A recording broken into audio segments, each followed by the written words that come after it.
I am here. 6 minutes late. Practically early. How goes things and stuff? Today I was planning to play Going Under, but then decided last minute that I didn't want to do that. I wanted to play this instead. No real reason, just haven't played in a long time. So I will do that. Very exciting, I know. But, you know, it is what it is. I like driving truck around. I may do Going Under tomorrow, and then maybe Sticky Business on Sunday. That seems like a good plan. I don't know. I'll figure it out. Also, this isn't like terribly relevant, obviously, but I'm gonna say it anyway. I've been struggling to decide whether to play MechWarrior or KOTOR next week on Monday. And I've decided instead of Phoenix Point, I'm just gonna play KOTOR on Tuesday. And I'll play MechWarrior on Monday, and I'll just have two games going at the same time that are kind of the same in, like, genre, I guess? I don't know. So I'll play MechWarrior Monday and Thursday, and then KOTOR Tuesday and Friday, and then Wednesdays will be Stardew. And then Saturday, Satisfactory, and Sunday, whatever I decide to play. Because I am so incredibly torn between those two games that I've been putting it off for like a week and a half now. Deciding which ones I want to do. So I'll do both at the same time. Anyway. Gotta turn on my music on this channel too. Look at that, wow. And also on this screen. There you go. I usually do that before stream, but I forgot.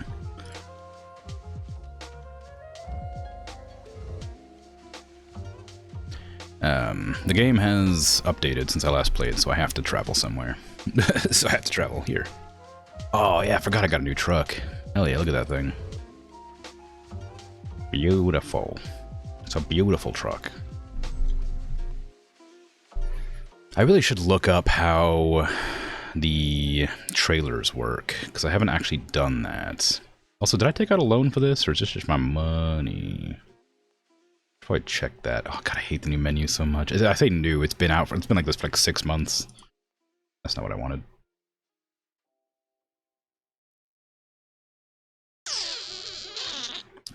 If I were bank loans, it would definitely be in bank. There you go.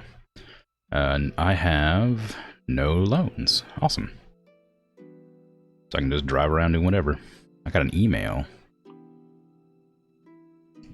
New special transports. Wow. Rainbow, yes. Alright, let's see. What kind of jobs am I going to do? External contracts? I don't think there's an event going right now. I can check real quick.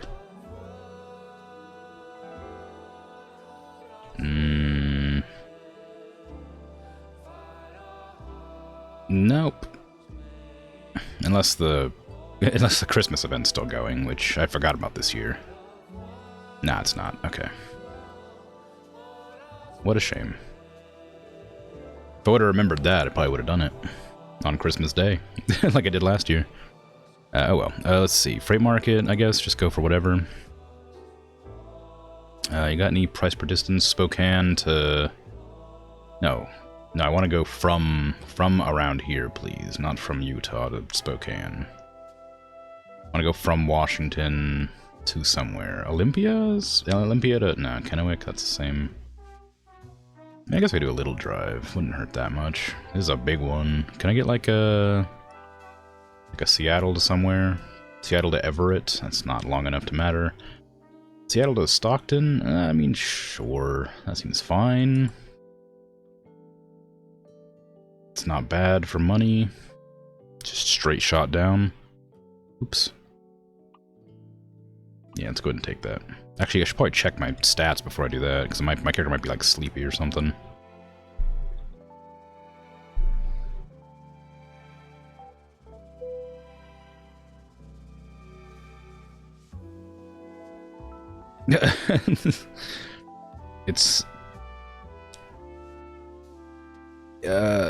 Spokane, not spoke. I assume that. I assume that's Spokane that you're asking.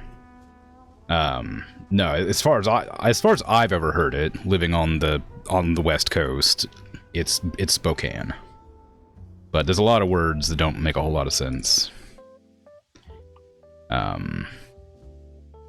When they're place names. Today you learned, yeah.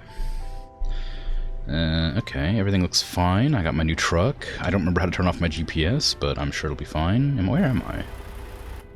It's like in... Oop, wrong button. Wrong button. There you go. Where am I? I'm just like in a... I'm just in a parking lot. Alright, cool.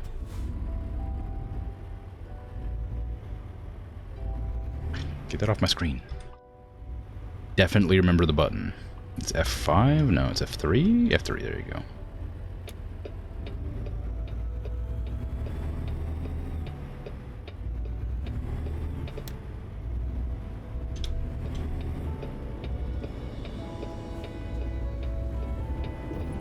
Chaos time? Hardly. Would never. Hydrate and a posture check, but I just started.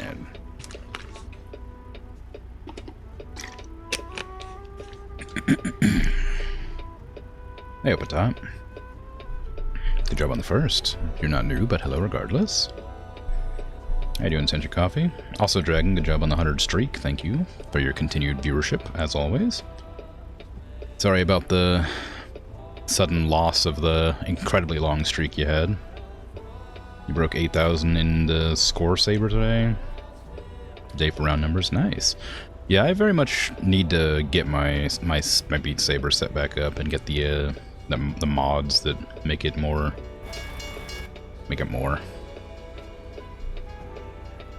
Where's my indicator light? I guess there isn't an indicator light, I just have to know that I have my indicator on. That's fine. Make it more, yeah. You got it. Am I just gonna turn right here? I mean, I can turn right on red at any time. I was just hoping that would just change. Like, I'm allowed to do this. Oh, there you go. Now that I've decided to go. Cool. Still have to wait for the train anyway.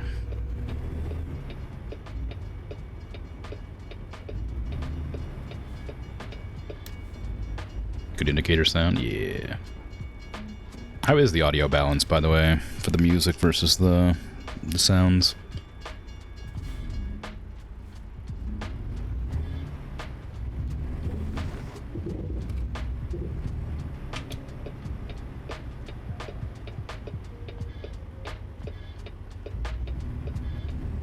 Click, click, click, click. Look at this guy following the rules of the road, clearly hasn't been introduced to the proper way of playing the game. Oh no. Oh no, seems good? Alright, cool. What if I honk real loud? You guys hear it still? Sorry.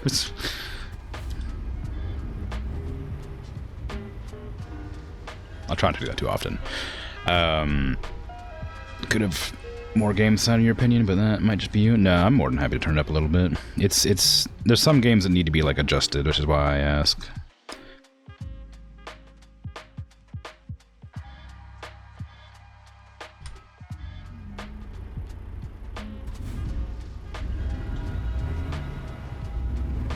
Just leave the indicator on. Indefinitely. Well, I wouldn't really be obeying the rules of the road in that case. Anyway, yeah, at some point, Sentient Coffee, I'm going to direct this at you. At some point, Patat and I are supposed to collab together on this game, which I am, we need to arrange, of course, but haven't done it yet. And which is going to be fun, but I'm nervous about the flagrant disregard for the laws of traffic.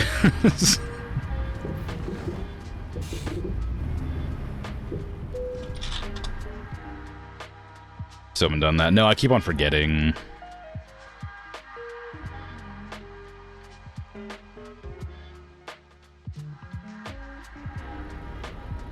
But yes, eventually it will be done.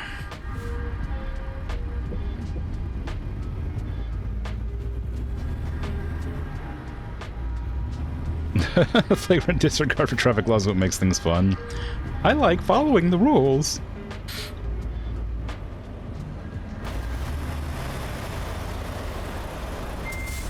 I hate fun. That's not true. I like fun as long as it's in a managed and like legally responsible fashion, you know? The course screams the fun police. No! Straight off the bat. Oh, man. AR scene. Good time zone.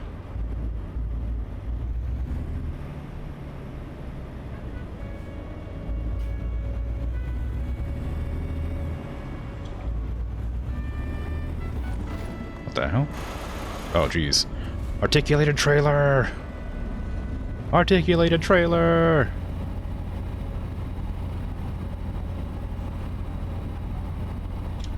Fine. If I would have known it was an articulated trailer, I wouldn't have taken this job, because I hate them. I hate them oh so very much.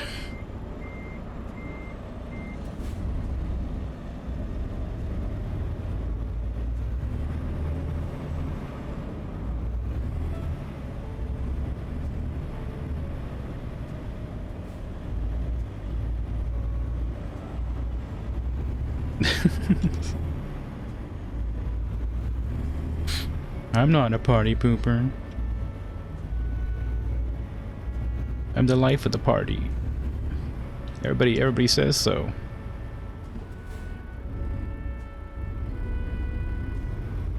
That's not true. That's not true.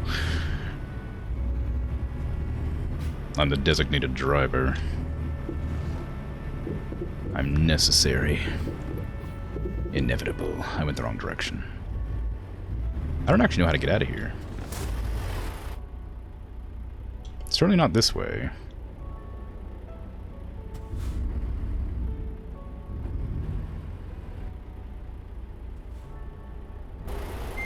I've got... Is it just like... Is there just like a way around that other side?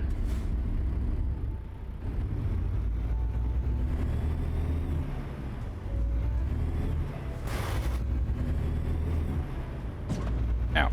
It's fine.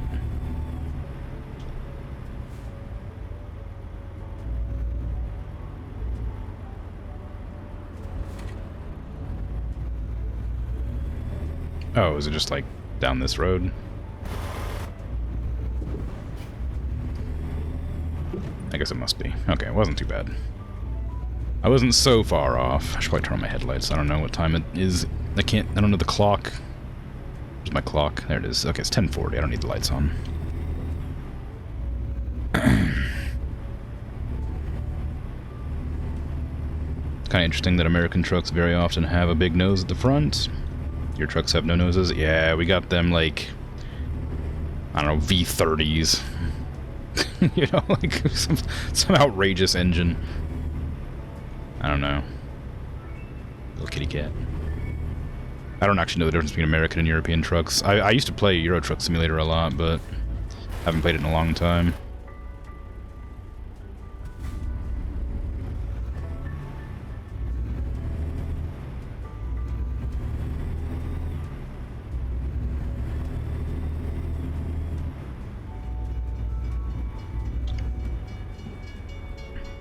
How dare you?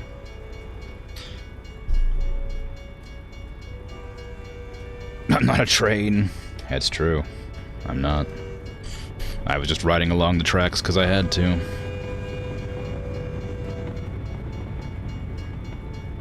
How do they smell with no noses at the front? It's a mystery.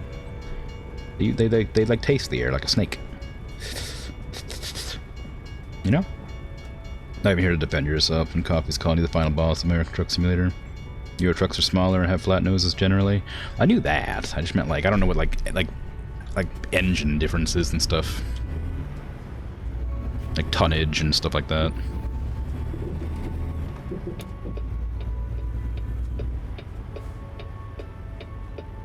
Big turn for my articulated trailer.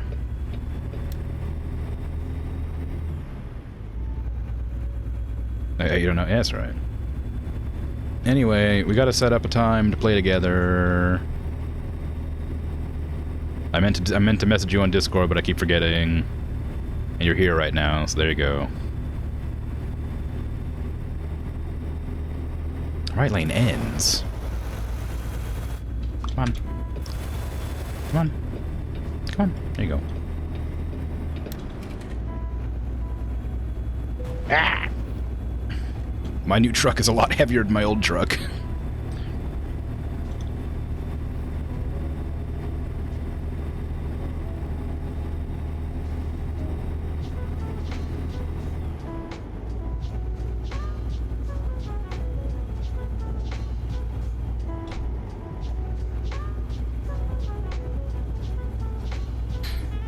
You better go to sleep. You have papers you gotta serve tomorrow morning for someone? Aw, dang. Way station. Boo. What? What? It was your idea.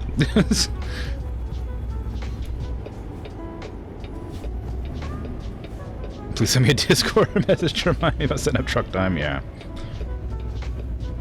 It's gonna be a little while, not gonna lie. That's fine. Yeah, I'm aware. We already established that.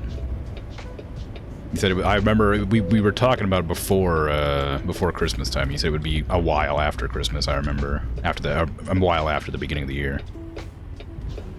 So it's not. There's no hurry.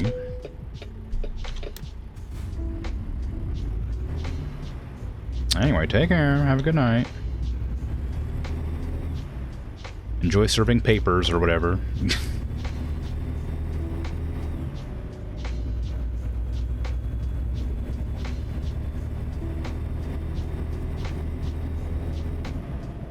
I didn't think you were referring to Patat as the final boss when you when you were saying it was the final boss. I thought you were just talking about like the laws of the road being the final boss.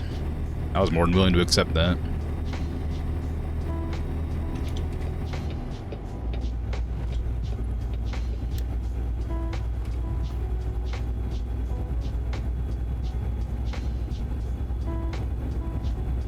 You're being ambiguous, but Patat outed herself. Ah, I see, I see.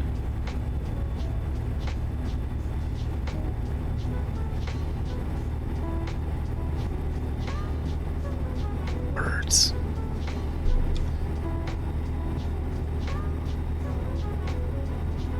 I wanted to try reading that, but it was too hard to read. And he said something about he just talks. The truth about Elvis.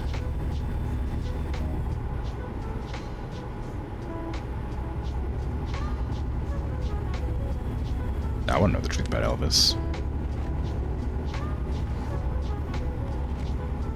You got the resolution too low, so it looked like I was really interested in the sun visor. Nah, it was a bird. I gotta use my trucker eyes to look at birds. If you didn't know, truckers make the best bird watchers because they got them trucker eyes. They don't need binoculars.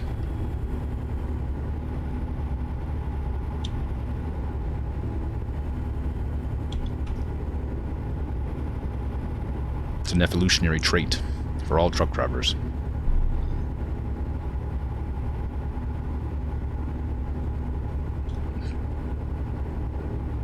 Best bird watchers were cyclist noticers.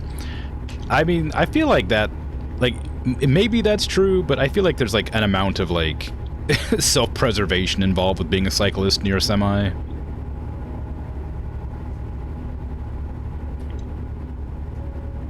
Like, they're not fast.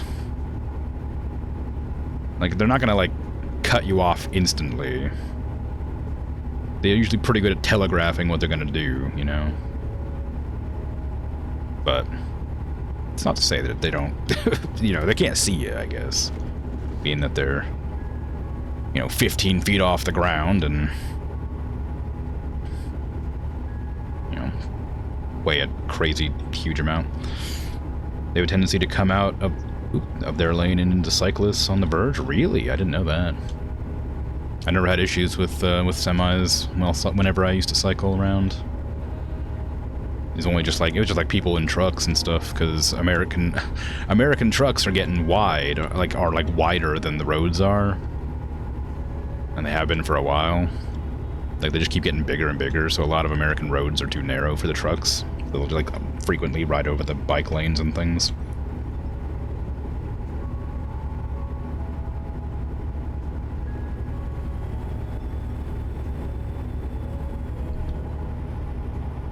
vehicles here starting to tend toward the American sizing. It's real bad.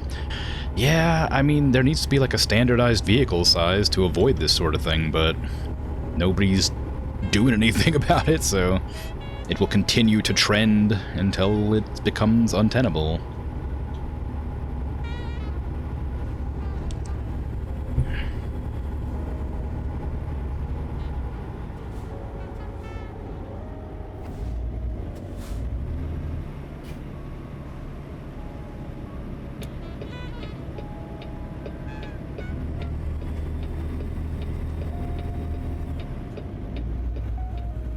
Okay.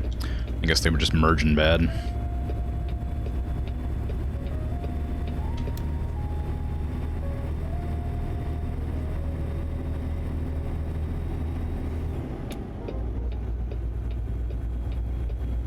Road safety is no accident.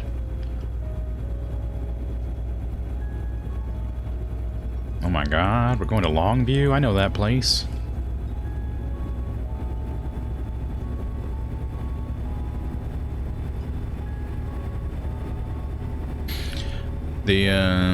I don't know when their next DLC is coming out, but they recently released, like, Oklahoma, I think. I'm like, this game's already, like, several years old, and they've only got, like, half the states done, and I'm, like, I'm wondering if they're gonna, like, continue putting out the states or not.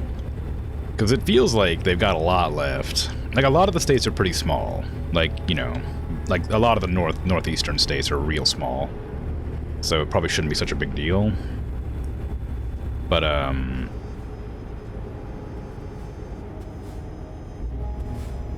like, there's still a lot of a lot of states left. And the worst part about them, like, being small is that, like,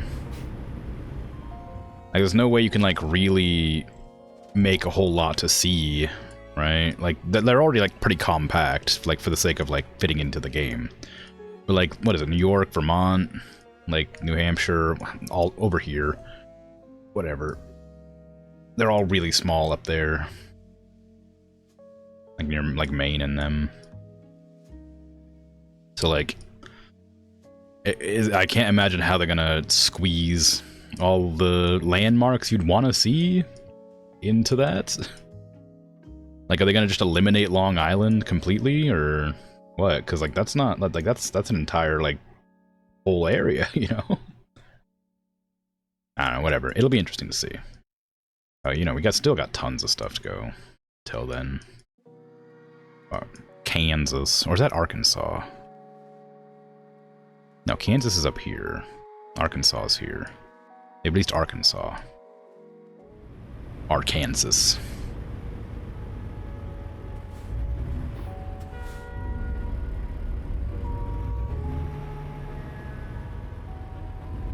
Are we just merging? That one says right lane must end. That one says merge right.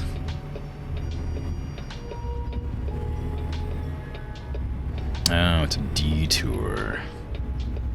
Gross. Okay, let me check my map then. If we're detouring up and around here, then I'm gonna have to take this route down.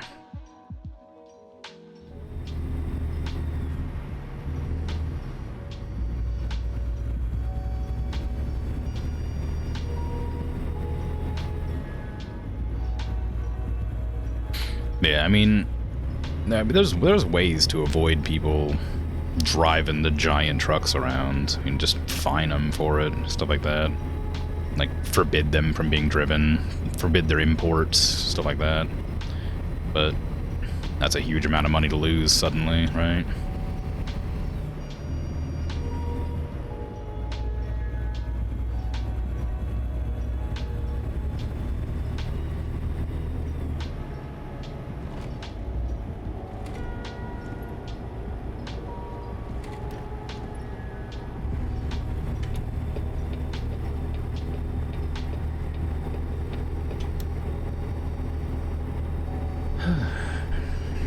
It's a good game. It's a good, relaxing game.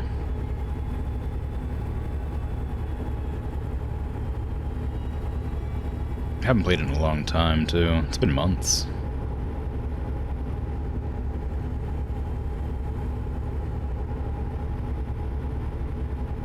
right. The,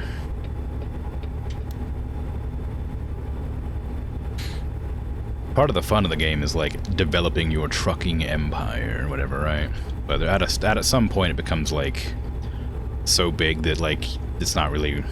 It like, expands too quickly or whatever to, like, afford... Or to, like, lose out on the money, whatever. Like, I have, like, 3 or 4 garages running at the same time.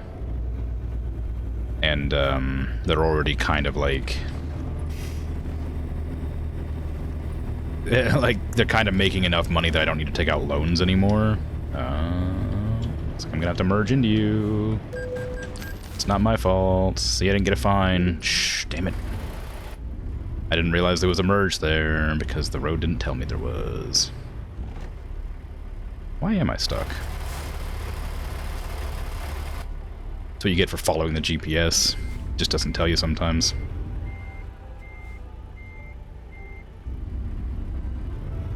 Okay, let me just use my magic vision to see what's stuck on.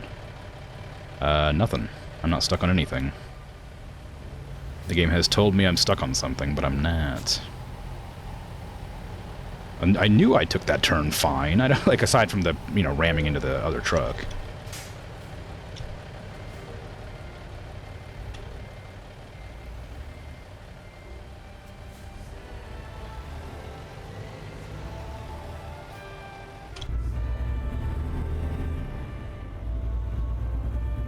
You know, aside from the real problem that occurred, it was fine.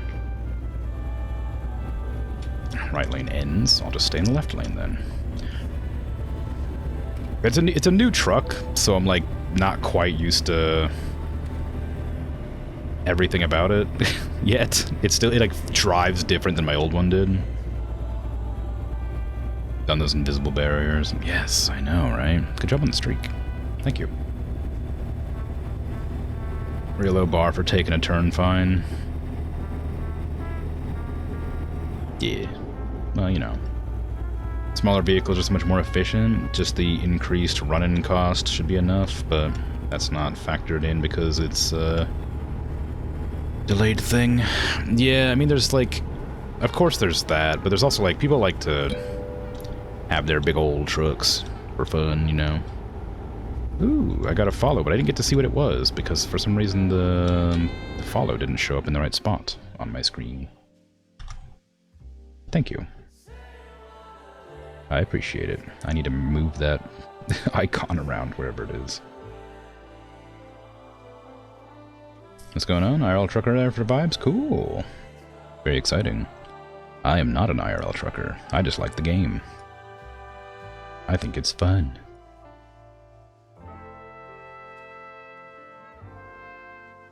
How goes? I really should figure out how to make that work. I adjusted my my alerts at one point and I just never finished making them work. Now they're just sort of do whatever they do. It'll be fine. Did I ever told you this would be a damn good voice? Oh, thank you. Yes. No, surprisingly, that has never come up out there. It comes up all the time, but I appreciate it. It's very kind of you to say. But yeah, I do get that a lot. It's still baffling every time, but I do appreciate it.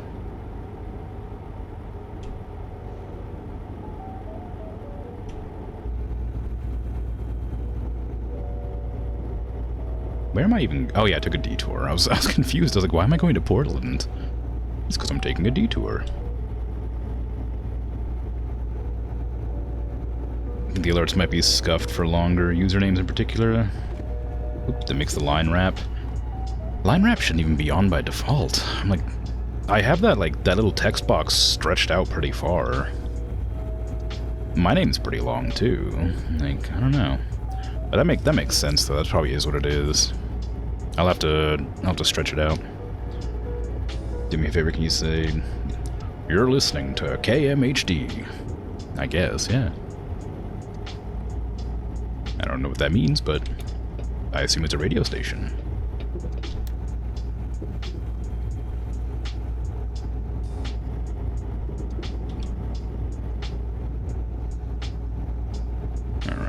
Ooh, a 45 exit. Darn. I gotta slow down. You kidding me? I'm already going so slow. I do wish I had a steering wheel for this, or just my controller. Which controller would be nice. I could plug in the controller, I guess. I did find a cord. Since the Bluetooth stopped working, but the keyboard tends to be alright for the most part. It's a local jazz station here. Voice matches their tone to a T. Oh, that's cool.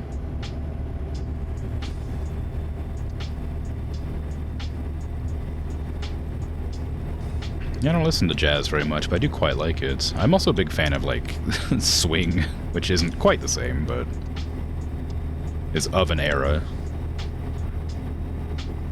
I like most music that doesn't have lyrics. Oop. Didn't mean to just drift. I was too busy looking at that. Looking at the GPS.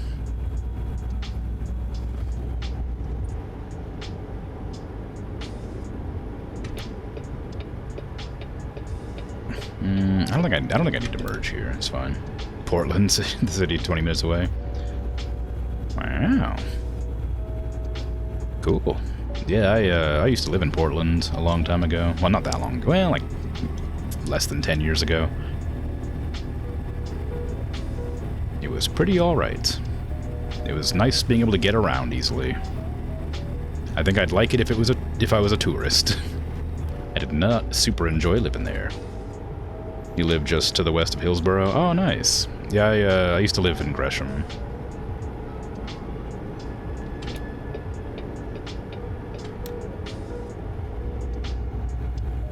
Oop. I had a friend who lived in Beaverton, so I ended up having to go all over the place around there. The Max is like the most helpful thing in existence. It's so wild that other cities don't incorporate something akin to the Max. I like public transportation. I wish we could invest more in it.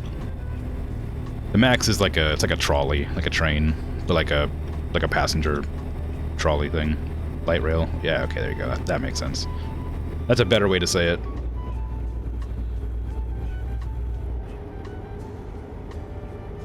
But that sort of stuff's really uncommon here in America, generally.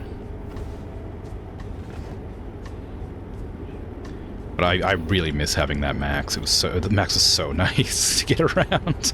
Now where I live, I don't get anything useful like that anywhere. I have to take the bus, and the bus is so like always late and behind.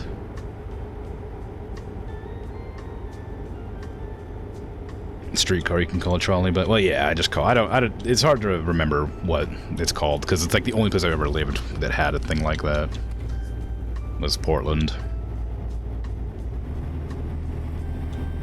Does Beaverton have beavers? Probably. I don't remember ever seeing any.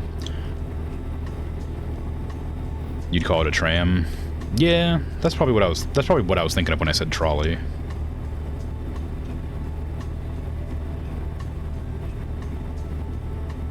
I knew it started with a TR, but I couldn't remember which one. But yeah, it was just really nice having like public transportation that was like always running, like pretty much on time, and was like fast enough to get you between boroughs.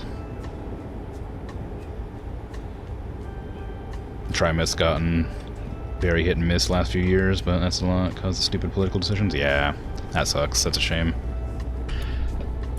I just remember being so useful for getting, because I had oh god, I don't remember where I had I had a job that was like really far away, but it was on the Max, so I could like get there in a reasonable amount of time, like several, like so far away.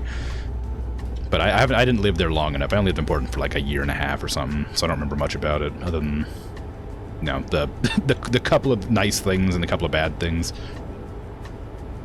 But I definitely miss the public transportation.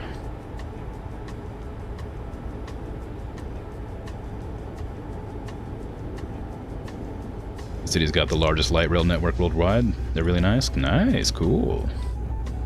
You grew up there, lived in Hillsborough since 2000? Nice, yeah. When I was like a child, I did live in, I lived in Milwaukee,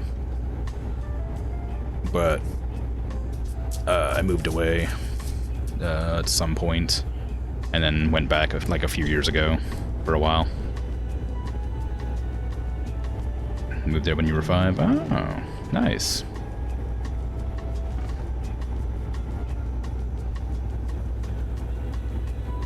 Yeah, I've been all around the West Coast for the most part, but Portland, like, certain parts of Portland really stick out. I used to love just that street vendors around Central Library area. I don't remember, of like actual main Portland, Maine. I don't remember what the area is called, but there's a bunch of street vendors out there. It was great.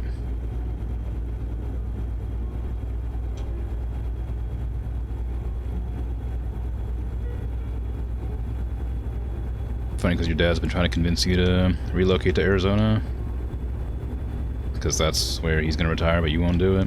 Yeah, I mean, like, I don't know. Arizona's hot and dry. Portland's cold and wet. It'd be like a wicked difference.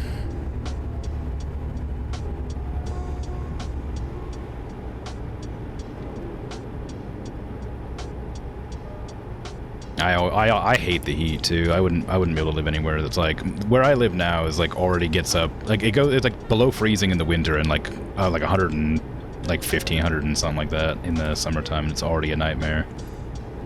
I wouldn't be able to handle it like normal. It's got a condo. It's pretty much just avoids in the summer. Yeah. Yep. 90's your limit. Any hotter and you're good. Yeah, I don't like the 115 degree heat, but it happens in the summertime. It's been getting worse the last few years because the humidity is like going off. Like it's just dry heat and there's like wildfires all the time. Oof. Call it Phoenix for a reason. You gotta turn to ashes. Oof. But yeah, it's like it's rough. I couldn't bear to live anywhere like more south than I live now. I got a friend who lives in Louisiana, and they're always talking about how like how awful it is in the summertime because of the humidity. Fortunately, you have the luxury of driving trucks with refrigerated trailers, so yeah, that's a good one. I always thought about trying to become a truck driver at some point, but I don't think I'm cut out for that kind of thing. Having to like, well, not for long hauling at least.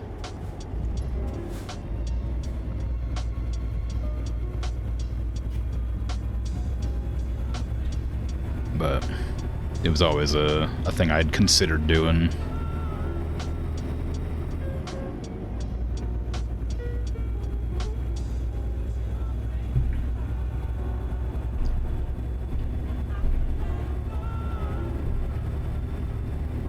Never done long haul in all your career? Been local or regional? Alright. That's pretty good. Do you own your own semi, or do you like take like other it's a weird question, I guess. But like I've always thought that like truckers own their own semis and they just take like contracts out from companies, but I don't actually know how it all works. Or do you like run like the like delivery trucks or whatever? You drive for a company. Oh, cool. Cool.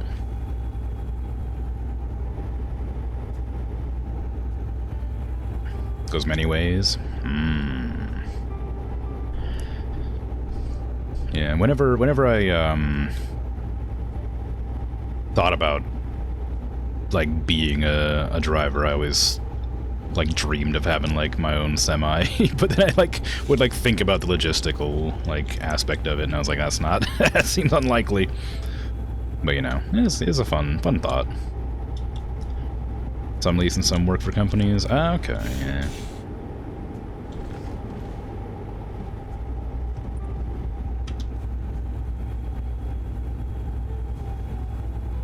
Tourist info center. I don't need that. I'm no tourist.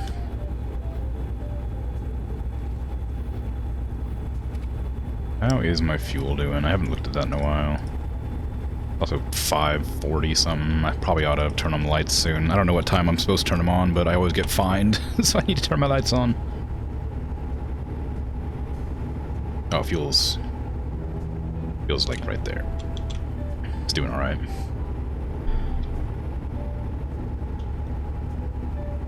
You'll never own your own truck? You'd rather be a company driver? Not have to pay when something breaks? Yeah, I mean, that's probably for the best. Especially if you get, like, benefits and stuff. It also means, like, they handle the contracts for you and all that. A lot less, like, a lot less work. Well, maybe not work, but a lot less tedium involved, I would imagine. Getting a garage spelled for funny? Ah, yeah. For the thing would be alone difficult. I've never seen anybody park a semi in a garage. I've only ever seen them park them on street side. Ship your own stuff? Oh. That makes sense.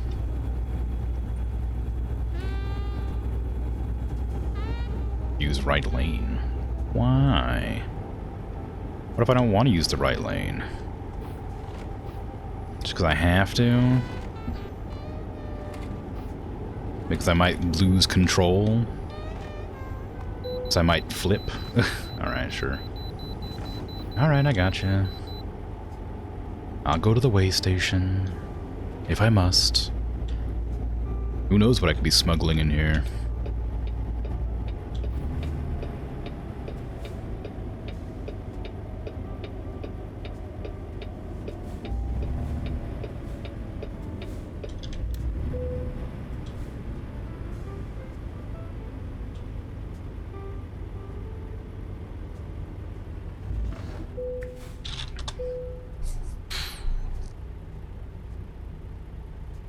Work for J&D Refrigerated out of Clackamas. Nice. Okay, cool.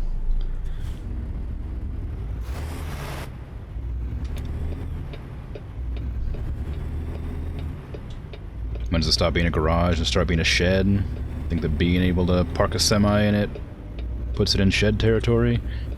I mean, I can't even imagine a semi fitting in a shed or a garage. They're really big.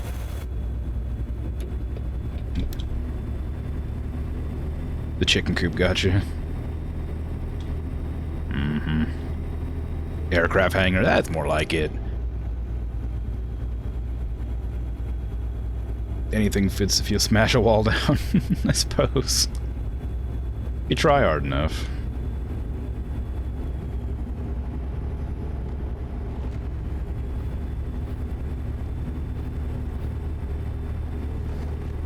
That's a Patat style. That implies Patat knows how to park.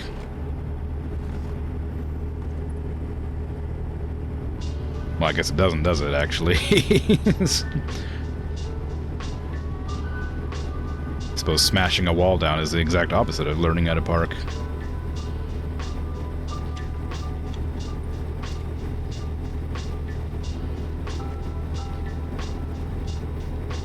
But yeah, it's a cool idea.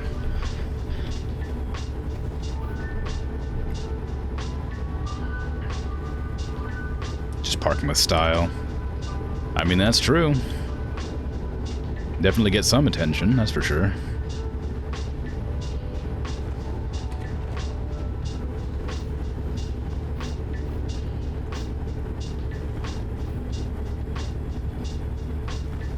I would love to, check my map to see where the nearest sleepy station is. Oh, I'm literally coming up on it. There's another one way out there next to the way station. I might drop in here, although with an articulated trailer, I don't reckon I could make that turn there. It's good the game pauses when I do this. Yeah, none of those look like a turn I could easily make. Okay, maybe I do need to wait for the next way station. Although, yeah, it's off the other side of the road. I wouldn't be able to. Oof. Okay, maybe I'll try it.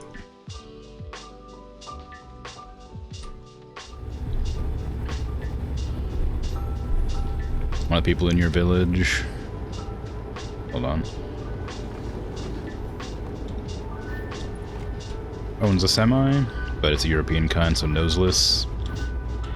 Yeah, I mean, I imagine that fit a lot better. Like, a lot easier. The noseless ones are significantly shorter.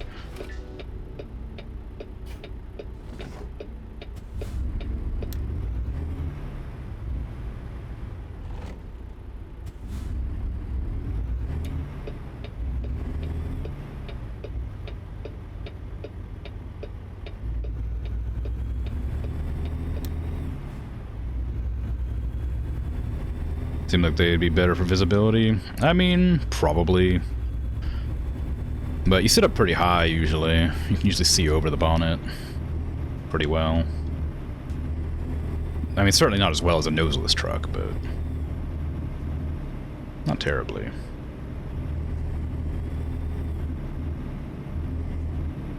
As someone who's never driven a semi, I can assure you I can see just fine. I have driven like a Suburban before, and they got a pretty big nose, like a Chevy. Definitely not the same, but, you know.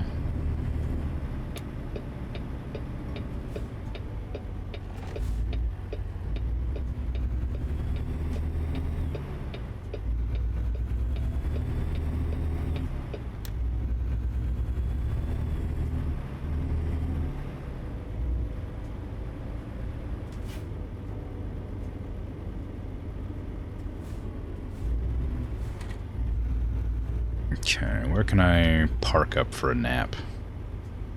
It's nowhere easy to park. I don't know how to deal with an articulated trailer in an area like this. I guess I'll just... I can't back up. I know that.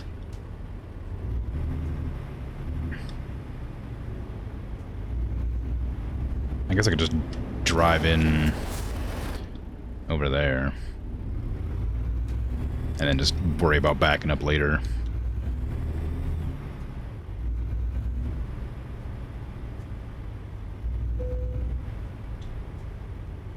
I'm sure my trailer being out in the middle of the road ain't gonna cause anybody any problems. Let me double check just to be sure. Oh yeah, no, that's not gonna cause anybody problems. That's totally fine, I bet. They can drive around.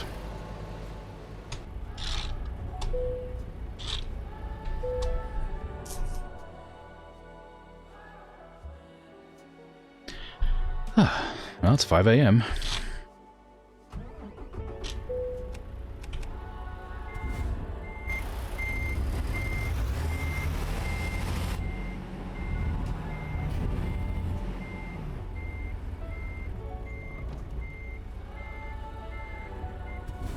Okay, how am I gonna get out of here now? I guess I just need to do a big goal loop. Get myself on out of here. I don't think I need fuel for a while yet, so I'm not going to worry too much about that.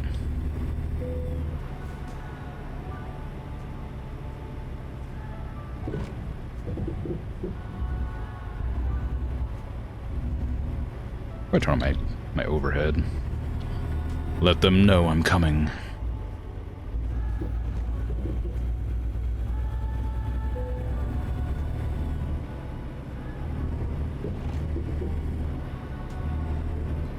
What's my cat doing? Cat's doing good. It does feel kind of bad that I can't have like a blanket on that bed back there or something, you know? Like just a plain old like truck mattress. I'm sure it's better than nothing. I completely lost control of my speed there. Sorry about that.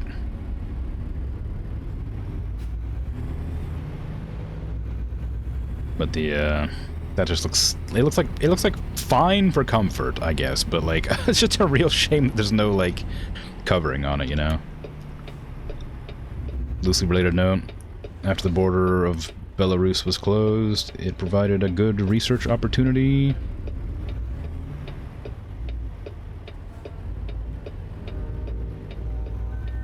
for how animals react to the sudden disappearance of humans and trucks.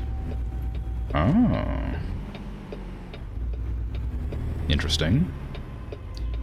How did it work out? Was there any notable differences, or was it just like kind of... I mean, it must have been, otherwise... Well, no, yeah, there must have been.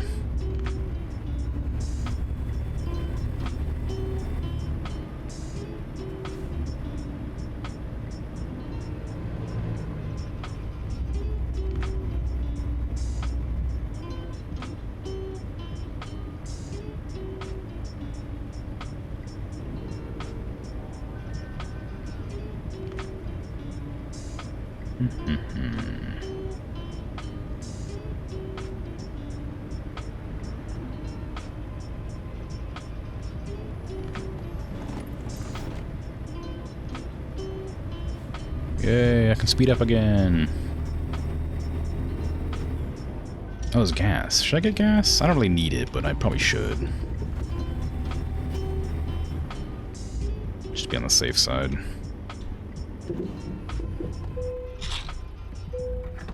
Started using the main road more than the forest for movement, since it's harder to get ambushed on the road. I mean, that makes sense. Must not have been terribly, like, comfortable for them, though, since their, you know, feet are designed for grass and dirt, and not hard tarmac.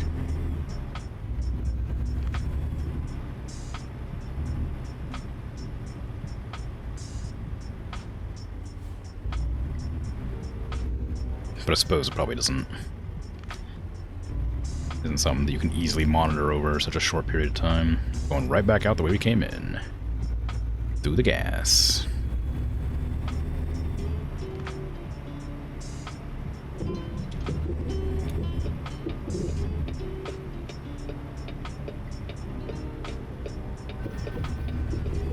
Just off the curb. It's fine. We're a big truck. We can handle it.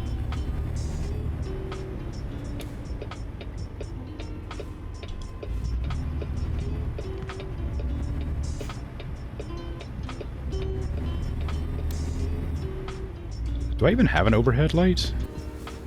Yeah, I do.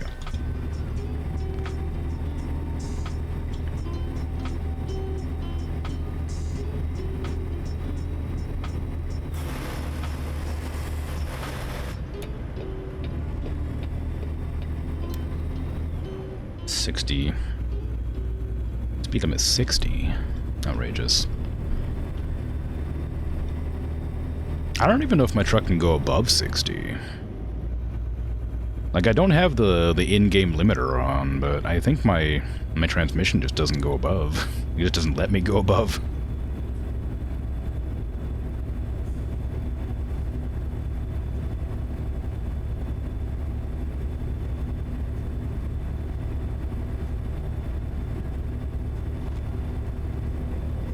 I don't know what time I'm allowed to turn off my headlights. I assume it's 8 a.m., but I don't know. Never looked into it.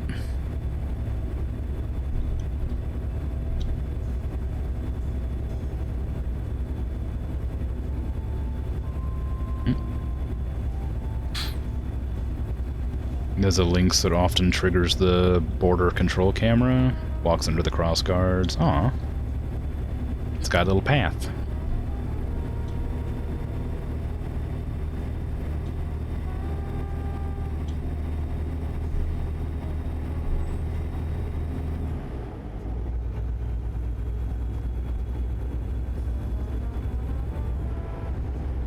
Oh, no, I can definitely go above 60, but I think it's only when I'm, like, going downhill. I don't think the engine goes above 60.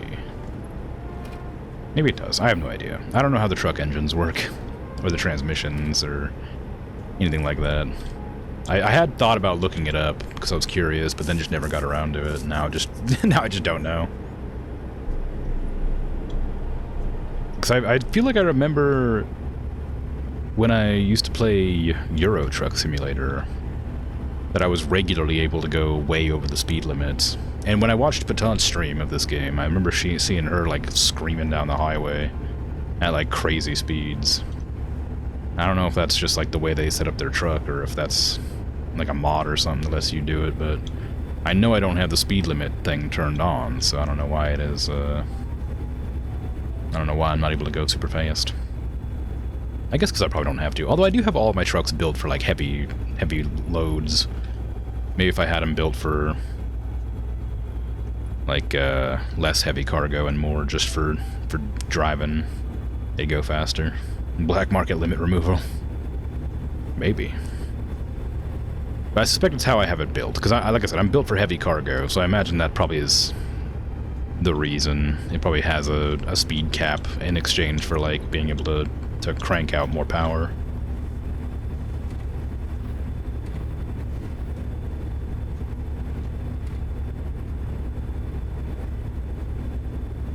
Medford next 2 exits. Medford and Klamath Falls.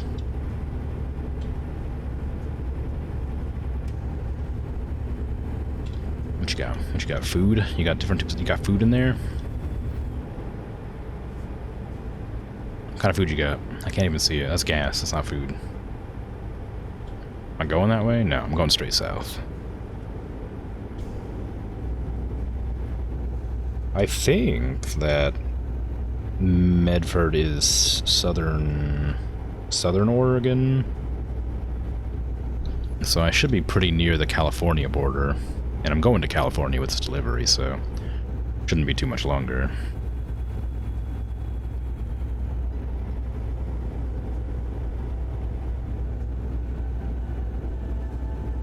Not that I'm in a hurry or anything to deliver my terrible tractor on this awful articulated trailer, which I certainly wasn't aware of taking at the time. Wow, fishies!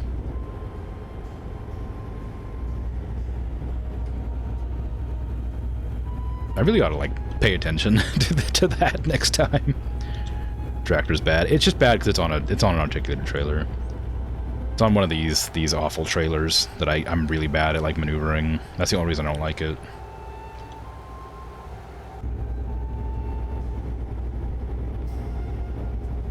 I'm sure the tractor's alignment is not in question.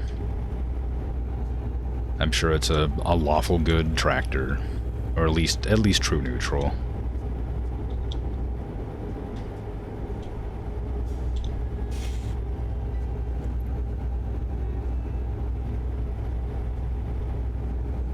Oh no. A way station.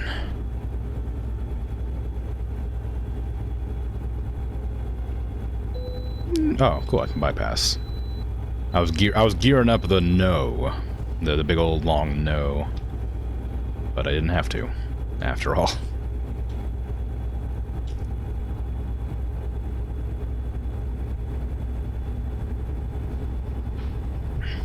Turns out I've never had to hit that way station.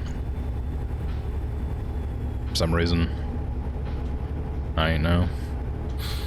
Oh, today. Oh my god. Today I finished my February starting soon screen. And I'm gonna tell you right now, I like it. I think it's very funny. Yeah, early. I'm not gonna put it up until the 2nd day of February, but just know that it's done. It's not made of energy, so it's not a tractor beam. Very true. Just a regular, boring, physical tractor. I had played with the idea that I might try to do my my monthly starting soon screen changes on stream, on like an art stream.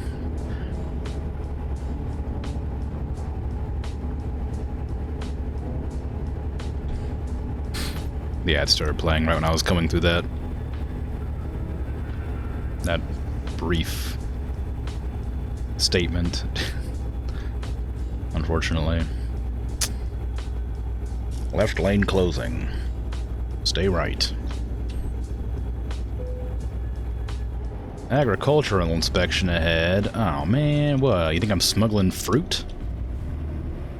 Come on now. Come on now, you.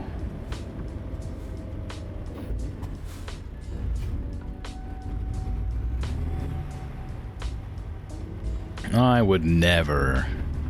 In this tractor? Cool.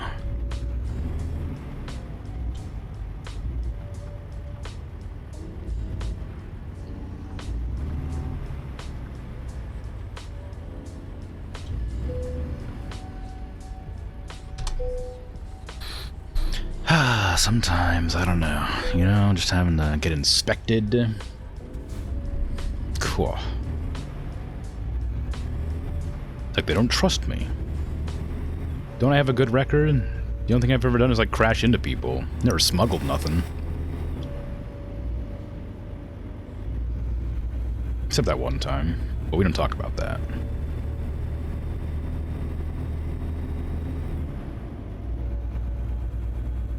In fact, that wasn't even this game. That was something I did on my own. In a different game. Enter the Gungeon has the wood beam, which is a beam type weapon. Oh yeah, I remember you telling me about that. It's very silly. If you use the tractor to support a roof, it becomes a beam? Perhaps. Perhaps. You have to be one of the straight line pieces of it, like the crane or whatever, like the arm. You wouldn't be able to use just any part of it, surely.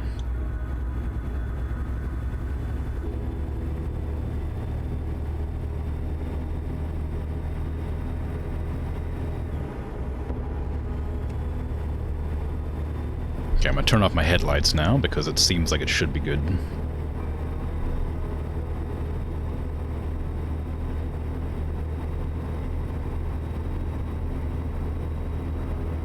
I'm going way over the speed limit. Here I go talking about how I can't go past a certain speed, and then I'm just like going like 75 in a 55.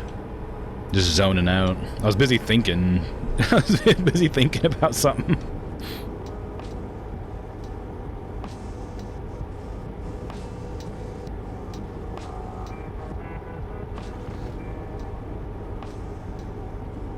I got them big thoughts. Tractor beam just shoots a bunch of tractors out in a line. Very effective. Very powerful weapon. And it's just like little Tonka trucks, you know, little Tonka toys. Anyway, to return to my initial statement before I had so rudely been interrupted by ads. I was planning on doing the art streams more regularly, but I would regularly try to update my emotes and also my starting soon screen. But like on stream instead. Instead of just doing it on my own. But I'm not sure if that's worth doing, because it would only be like once a month. It would still be more often than I'm doing it now, obviously, but part of the fun of the starting soon screens is showing them off on the next month. But it might be an interesting thing to do, to have it like done on stream. I can get live feedback about my silly jokes that nobody understands. Sorry about that. I just sideswiped somebody. Oh no, I didn't. They're fine.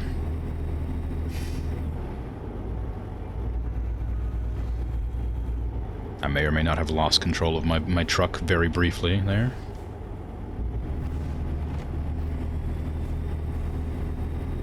But we don't talk about that.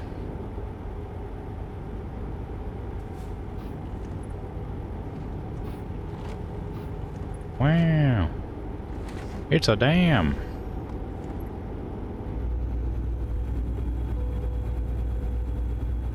I think. It might be just a bridge, actually. I don't know. I didn't really get a look at it.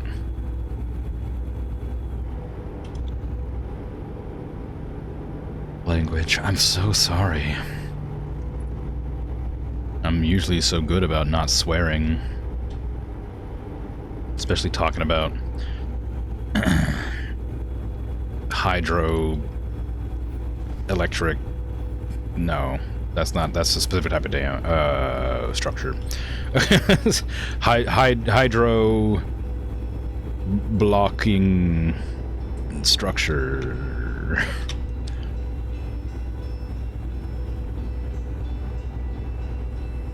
You know, I couldn't even think of what it's. What would like a what's a good alternative for that horrendous word?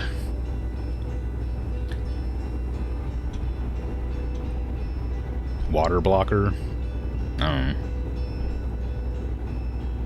I'll say a hydroelectric one, but like that's a specific type of them. They're big water fence. Well, I guess. When I think of a fence, though, I don't think of, like, a solid wall. I think of, like...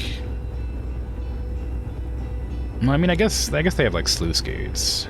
But when I think of a fence, I think of, like... You know, slats or chain link, you know? Certainly not watertight. If it was watertight, it'd be a wall, surely. Big water wall, perhaps, but...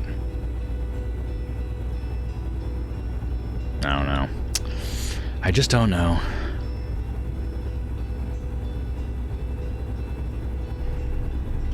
Oh, weirdly, I've started yawning. I guess this game is just really relaxing. It's been an hour. I'm not even tired. Just the peaceful music and the sound of the rumbling engine, just like lulling me to tired.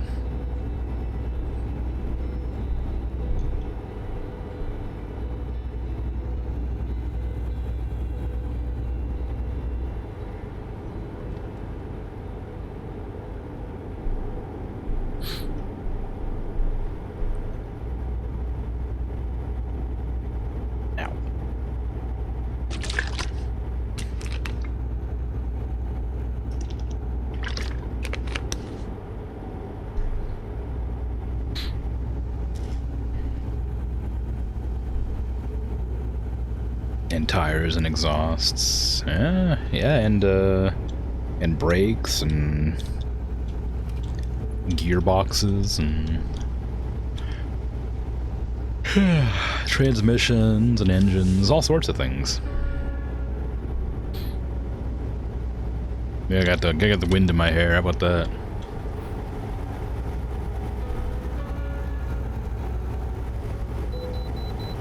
Aw, man. Inspection again. Come on.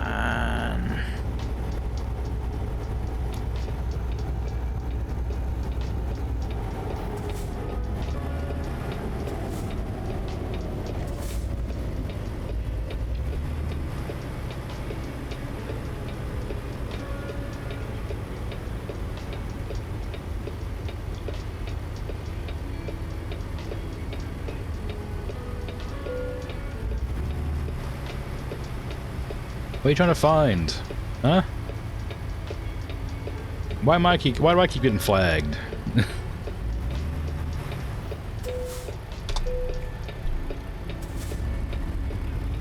There's no way they could possibly ever smuggle something. That means they're the perfect target.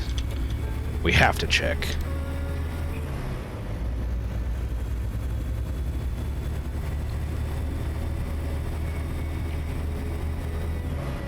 Where would I hide it? Smuggling kittens. I mean, that's true. I am smuggling a cat. I also got a map and a backpack and some water. Oh my god, the water. Maybe it's that. Why am I always playing the best games? You know, just good like that. I just got a lot of I got a lot of interests. I take it you like American Truck Simulator, or perhaps driving games in general. A hybrid of frog and duck. I can't say that word live on the internet. On my chaste stream.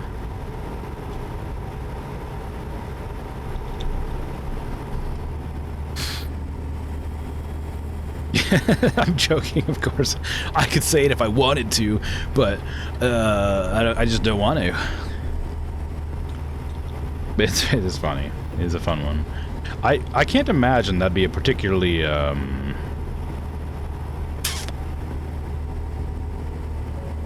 well, I can't imagine it would live a very functional life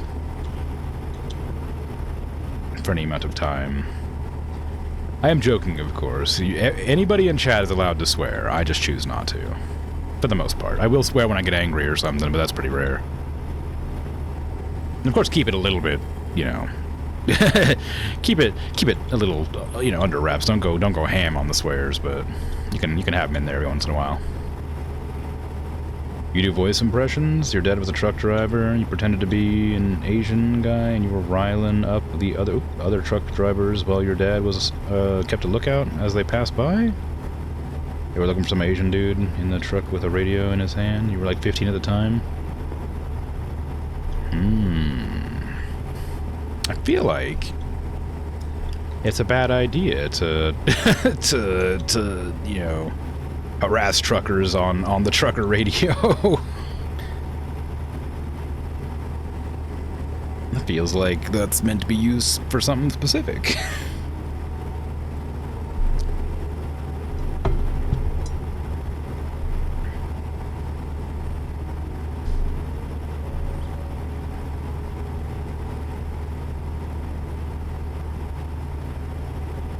I think we didn't get a joyride situation. Would have been bad.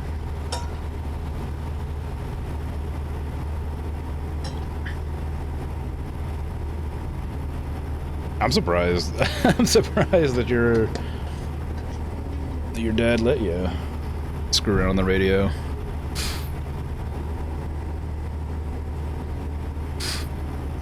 Your trucker radios are used only for warning about police lookouts and heated discussion about things. Huh. Police lookouts, that makes sense, but I'm surprised about the discussion, like heated discussions, guys.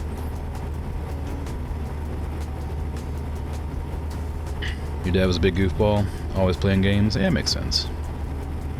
But yeah, I would just assume it's only for like emergency communication or something. But I guess, I don't know. I've seen enough movies, I guess, to see people just chatting on them, like you know, telephones. Suppose it's lonely out on the road.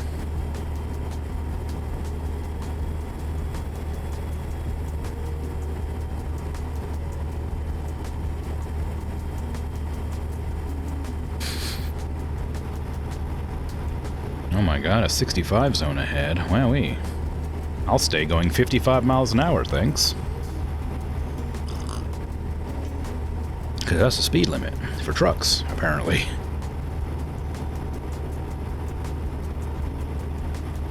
Dang old speed limit. Daggone trucks. I can go faster, you know. I have the capacity.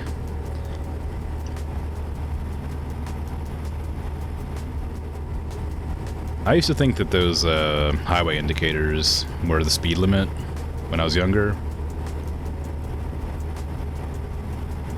I was like, why are we going, you know, why are we going 56 miles an hour on a 5 mile an hour road? What's going on here? Outrageous. Foolish, in fact. According to your stepdad, if there's a, like, crowded road, and somebody will bring up the politics on the CB radio just for the chaos? But why? Surely that's not an enjoyable time for anybody.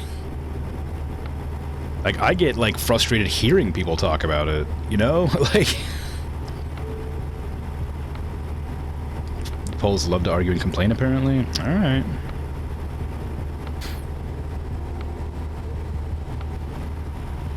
Some people just want to watch the world burn. Why, though? Why? Can't we all just get along?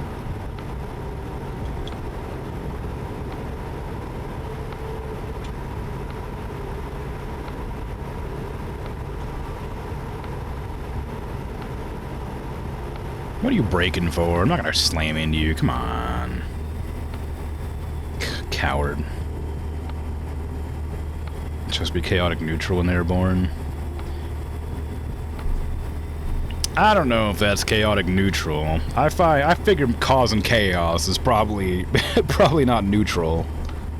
Causing chaos for the sake of chaos doesn't feel particularly neutral.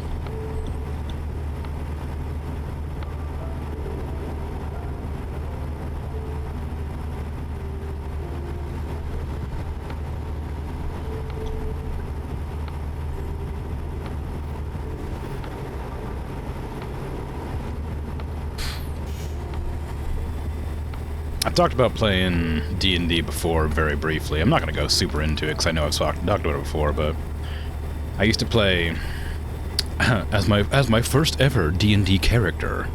I played a chaotic evil half-elf rogue, and my DMs did not appreciate me being chaotic evil. Like they just didn't want to play along with it at all. Which is fine, but like I feel like if this was a long time ago, I wouldn't play that class now, obviously, but I feel like if there's like if you're playing a certain type of D&D, right? Then you probably shouldn't, or you probably like need to make like ground rules on character creation. Like if you're playing with like a lawful good party or something, you should let everybody in the party know that they're gonna need to play lawful good characters or whatever.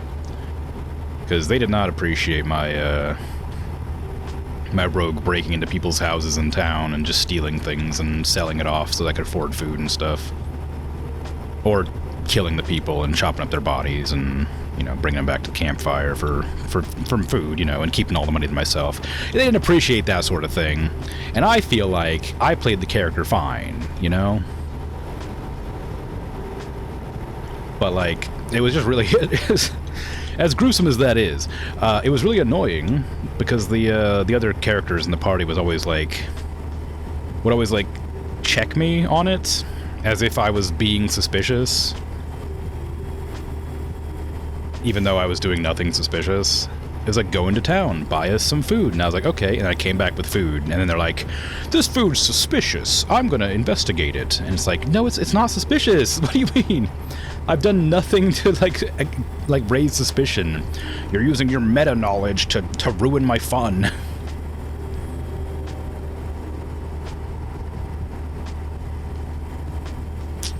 Yeah, I missed a turn off. I could not... I hate this road specifically. I've been on this road before. Maybe I haven't. Oh, I thought I had done. Oh, it's a clover industry. No, that's not a clover industry. Anyway, I've been on this road similar to this. I hate it when they do that. When it's like the turn-offs aren't quite clear on the GPS. Anyway, I fully understand, like, now looking back, why they didn't want to participate in my chaotic evil antics. But I wish I would have been, like, told ahead of time that, you know, you had to play like a fair, at least true neutral. There was no evil allowed in the campaign. I was really annoyed about that I wasn't told beforehand, because I would have played a good character if they would have told me.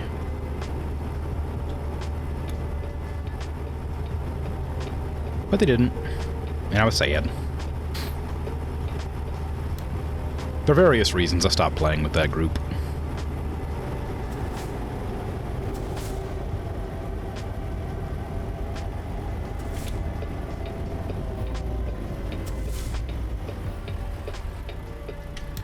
It's not like I was killing important NPCs, it was just randoms in the town, you know? We have a couple of games that really play a lot like classic D&D. You want to drop names in the chat? I don't really play, unless it's like video games. I don't really play tabletops anymore. I don't have the time. If it's video games, then maybe I'd be interested, but tabletops, no thank you. Even though I appreciate the offer. Video games? Oh, okay, go for it. Seems like no matter what you choose, you should have the right to play how you want to play. I think there is a limit, and there needs to be like I said, there needs to be like ground rules, like boundaries or whatever, and you need to like set them up ahead of time. Because like I wouldn't have made a chaotic evil character if I'd known that they didn't want me to be, you know, chaotic evil. They didn't expect me to be as chaotic or as evil, I guess, as I was. But like I was never doing anything to hinder the party. Like, so it was never like an actual issue. But I was frustrated about it. It's loyalty to the party and the people you're playing with. That's the biggest thing. Not tricking their characters. Being evil can be fine as long as it goes with the other players having fun about it. Yeah, I mean that makes perfect sense. Like I said, I was regularly tricking them into eating like human meat because I didn't want to pay for food because I wanted to keep all the gold to myself. But like, I mean, I guess that like I said again, if I didn't know if I knew that they wanted me to play a certain way, they could have just said it instead of like trying to like check me every time. Because I wasn't being suspicious around the party. As far as they knew, I was like, you know, neutral. And like, it is definitely like a weird thing to have done, but I was playing a chaotic evil. Like, what am I supposed to do? Be a goody two-shoes? Like, I'm just saying. I feel like I wasn't the only one in the wrong here. I would have been fine to play differently if I was told ahead of time, or if they had told me while I was playing. They didn't like take me aside and been like, "Hey, you need to stop this." They just kept on being like, "Oh, well, I feel like the rogue is suspicious today," and it's like, "No, I'm not." You just know what I did because we're all in the same room talking about what we're doing when we're in town together. The last time you saw my character, I was playing the loot outside of the tavern looking for money. Like, you don't know what I did in the nighttime. Let's see. Let me write that down with my other hand. But, like, I get it. Like, especially now that I'm, like, because that was, like, when I was, like, a teenager, I think, when I did that. Like, now I'm, and like I said, it was my first character as well. Like, it was just the sort of generic, like, you know, chaotic, evil, like, edgy, rogue character. Like, it's not like it was like, it's everybody's first D&D character, right? But it's not like I wasn't, like, yeah, whatever. Edgelord, yeah, exactly, I was Edgelord. They chopped off my arm at one point, and they gave me a cursed necromantic arm, which is pretty cool. But it wanted to, it tried to kill me on the regular, which I think was their way of like getting me killed and out of the game, but I kept rolling good and it never killed me. Okay.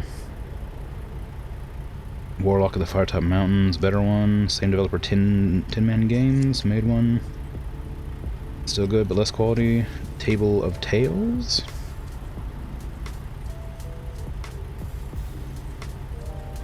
Crooked Crown.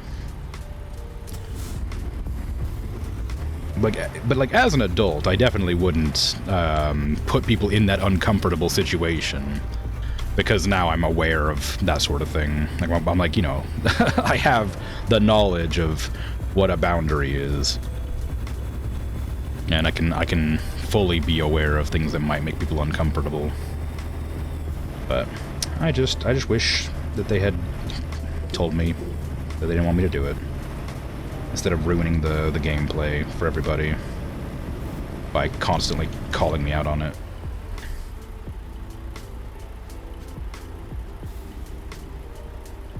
Baldur's Gate 3, of course, which takes place in the world of D&D, but many people know about that. Yeah, I have Baldur's Gate 3. I want to play it at some point. I don't know if I'll play it on stream, but I do want to play it.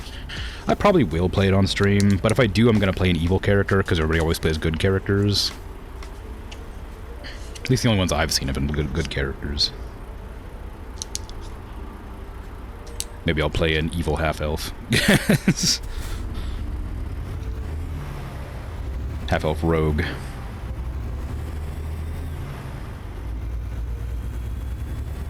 Edgelord.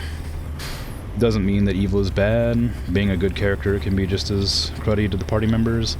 I mean, like, yeah, because like I remember like my second or third D&D game I ever played with a different group was a lawful good paladin, and they really did not appreciate me being a lawful good paladin.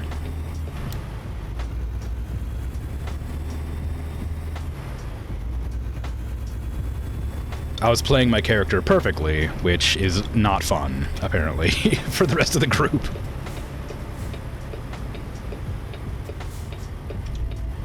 And again, I get it. But also, just, you know, tell me. Just tell me if you're not having fun. I'll change how I play my character. You don't need to stomach it until you get fed up. Just let me know, and I'll be like, all right, sure, I'll change. But again, that was years and years ago. I've changed enough since then that I'm like considerate of other people in that sort of situation. Now I make an effort to try and make people have fun instead of just have fun myself, which ends up being fun in its own.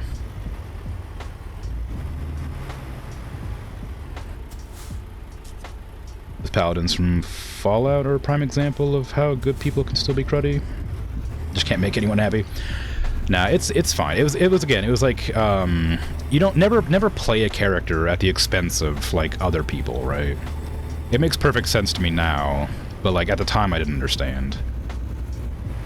Like I was playing my character perfectly, doing exactly everything I should be doing, following like my god's teachings, and you know always getting after the other party members for doing things that were not like super good. And I was role playing an annoying paladin character, and then it's like now I'm like, oh wait, maybe now I'm like, oh no, I would not be doing that anymore. I'd be like, I would be very, very sort of casually good, but I wouldn't stop people doing what they wanted to do. I wouldn't like get in their way. I would like give them a brief lecture probably after they'd done a bad thing, but I wouldn't like actively go out of my way to ruin people's plans.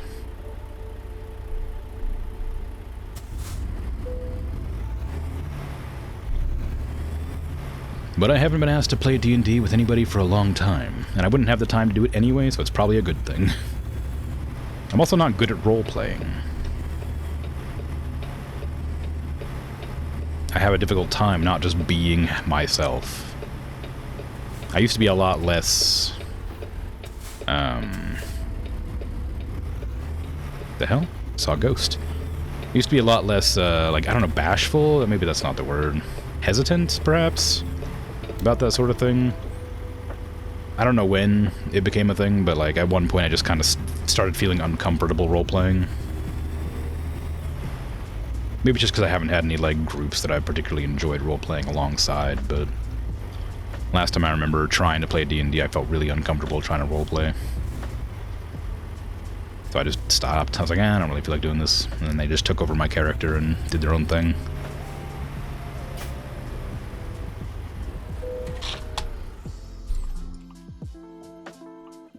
It's a pretty easy park job. I don't know why it's... I don't even know why it's a choice.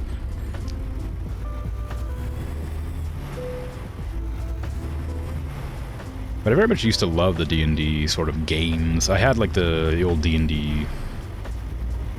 Like, I don't even know what edition it was. I had a green dragon on the front of it, but I imagine that's a lot of them. That book came with its own little set of plastic dice that didn't have any, like, coloring on the numbers. Just was, like, a bunch of, like, plastic, like, colored dice. I've since lost that a long time ago, but I remember I used to love just reading the manual and stuff.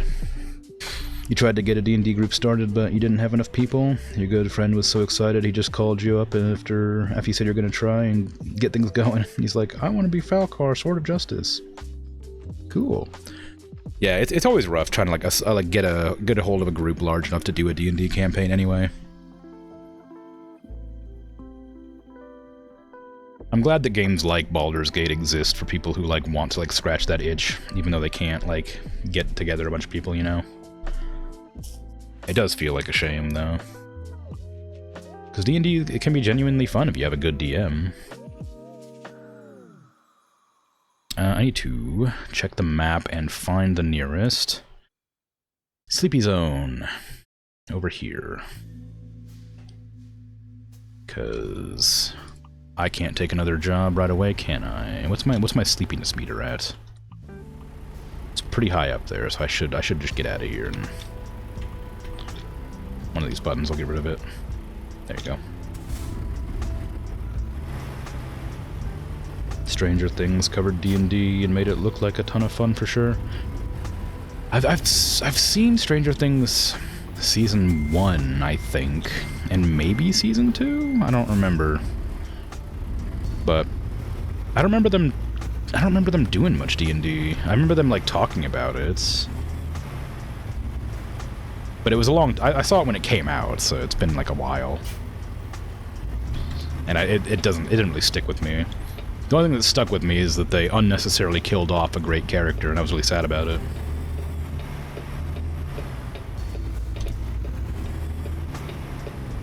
Season 4 had a really good scene with it. Oh, okay.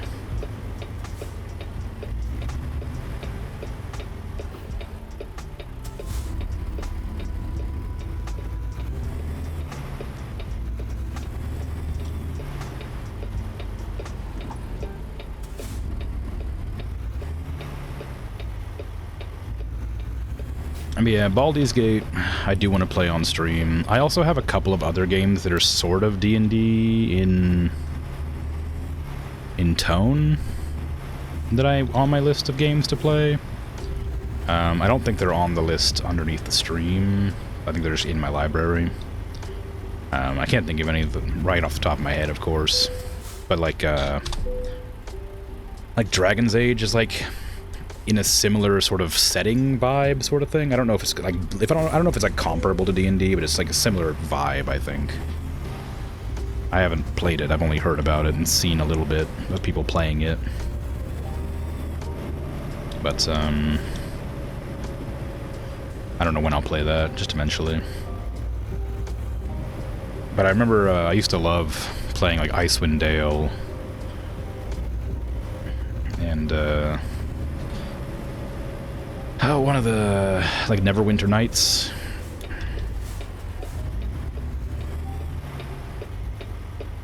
I always wanted to play Neverwinter Online, but never got the chance. Red light violation. Oh, whoops. I guess I just didn't see it. My mistake. Dragon Age Oranges lets the player make choices and with consequences. You don't want to spoil anything, but you kind of ruined your first playthrough by not taking it seriously enough.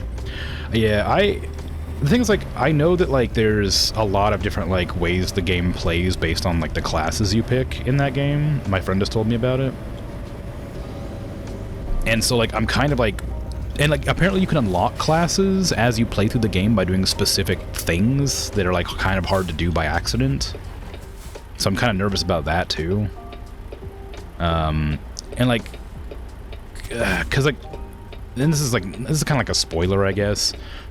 But, like, I remember my friend telling me that, like, blood magic is a big deal in the game, and blood magic's, like, my favorite kind of magic out of, like, any magic in any games ever. I love the concept of blood magic.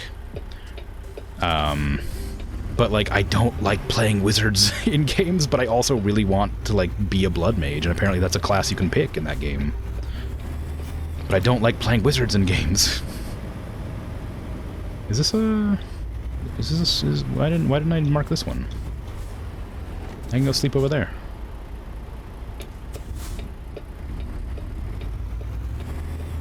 But I told them not to spoil anything else because they were getting like a little. They're like my friend's like really passionate about a lot of things, so they'll regularly accidentally spoil stuff, and it's kind of annoying. But also like I can't be mad at them because they're, like I said, they're passionate about things. It'd be rude to like stop them, like being excited about something. But I after they spoiled blood magic for me, I was like, stop! No, don't do this to me. Because if I didn't know about it, I wouldn't have. It wouldn't even be on my radar. Like, but now that I know about it, if I play the game, I'll be like, oh, I might need to play a wizard just so I can play with blood magic. Oh, you know. But I don't know. It's a rough one. But Dragon Age Origins is definitely one I want to play sooner than later. But I'm going to be playing KOTOR soon, and that has a similar combat system. And I don't want to play too many games too similar to each other back to back.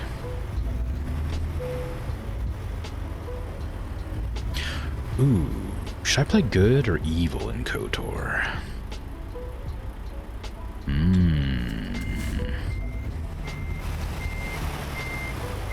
That was a bad park job.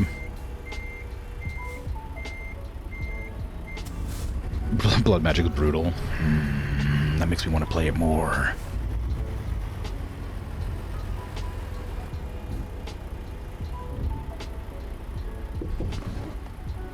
Yeah, I don't know. Honestly, I'll probably flip a coin. Why are you doing that? Stop! Stop it!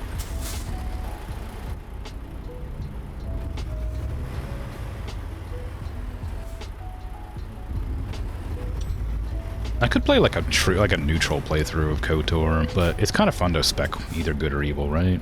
It's fun being the extremes. Heads blood magic, tails blood magic, right? But no, like, because, like, I also, like, really enjoy playing,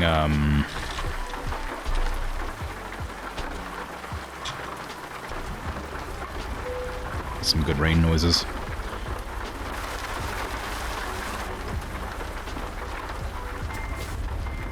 I really enjoy playing, like, paladins in games, too. And my friend was like, yeah, there's paladins. And I'm like, ooh, cool, paladin. But, like, my friend knows that I like blood magic. And they're like, oh, but you probably want to play blood mage. And I'm like, oh, no way. And so, like, no. But, so you know. Now I gotta decide. But I do have this lovely Fable coin with good and evil on it. Specifically for these sorts of things, right? So, I mean, I could easily just use this coin to decide whether I'd be good or evil at any given moment. KOTOR's a lot of fun. Not a big fan of the dialogue, but the classic BioWare games and Metal Gear Solid 1 through 3 and the like are so well done. You don't mind listening to the conversations? Yeah, I've played KOTOR before. I don't remember if I've beaten it. I don't remember how much I've played it. I know I've played it. I think I've beaten it, but I'm not positive. It's been so long. I think I've beaten it, but I don't remember it very well. I've definitely played the second one as well, and I don't remember beating that either.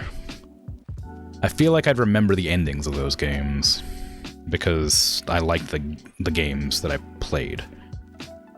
How much do I remember about them? I remember a white-haired lady in the second game.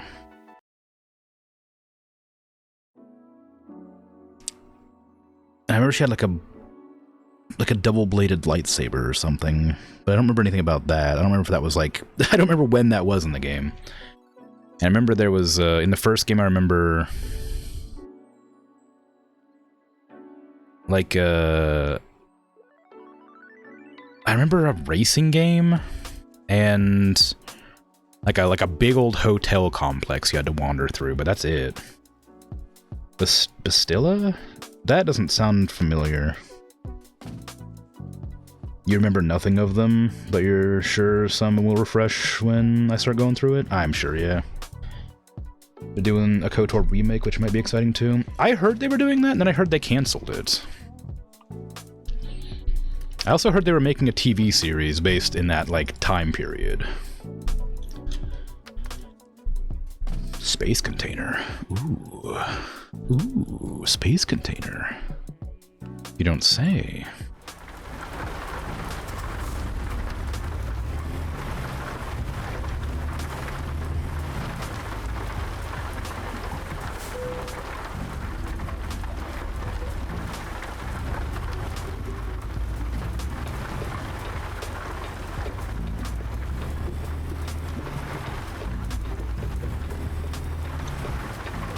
But yeah, I'll be starting KOTOR next week on Tuesday, or Wednesday for most people. So if you want to see that, I'll be there doing that. But I still got to decide if I want to go good or evil, or if I want to just flip a coin every time I have a decision to make. Because I could do that, just leave it up to fate. That could be fun. But I feel like I would annoy myself if I did that. Because then I would do it and be like, oh, I like this character. Oh, now I have to kill them, kind of thing, right? So I'd have to decide before I start the playthrough. Did that light go green? I don't remember. I didn't see that light go green, but maybe it did. I was probably just thinking about KOTOR. As far as you know, there are no articles on KOTOR remake being cancelled. You did hear they were having development problems, though. Oh, okay. I don't know. Maybe that's what I heard.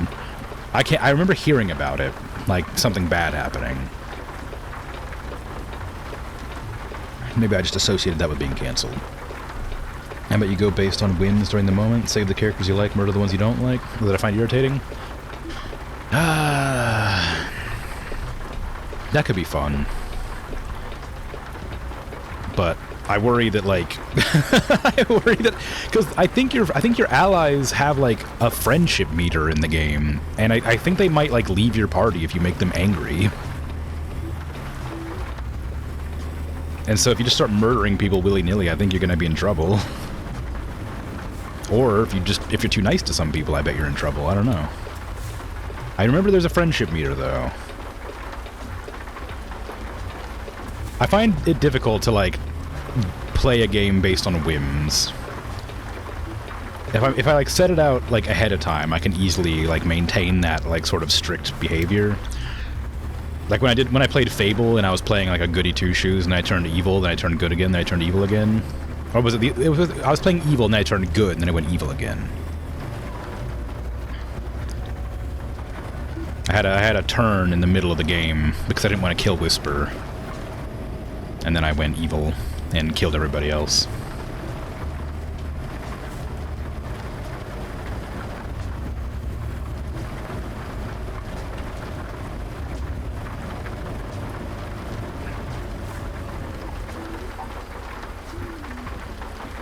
The road is wet and full of terrors. You sure you don't have to say this, but you're going to?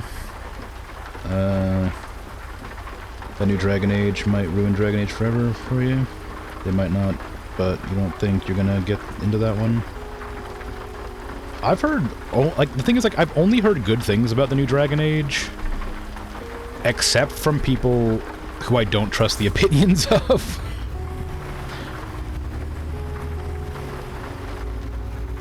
On video games.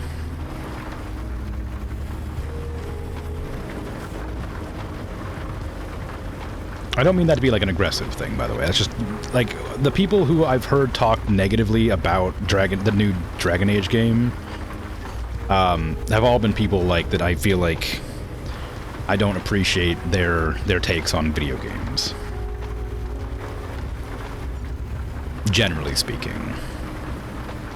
Maybe they're right, but it's not going to stop me from getting it eventually, because I believe all the games look fun. And have looked fun. And I do want to try all of them. But I don't have the money to buy the new one, so I didn't get it when it was on sale. It'll go on sale again, I'm sure. But I heard that, like, all the team got, like, laid off. Or, like, they, like moved them to different branches of the company or something.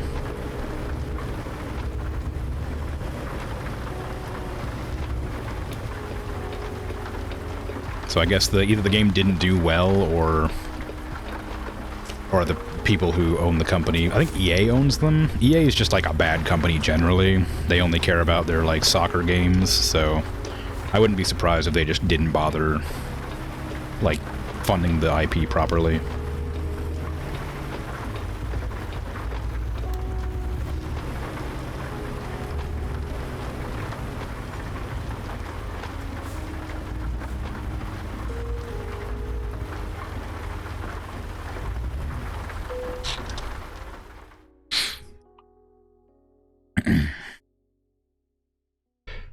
Those seems like things that would happen during your other scenarios too. How about a whim-based, and when whims are undetectable and coin flip? I mean, I guess I could, but I worry that would just make me go one way or the other, and I wouldn't appreciate it.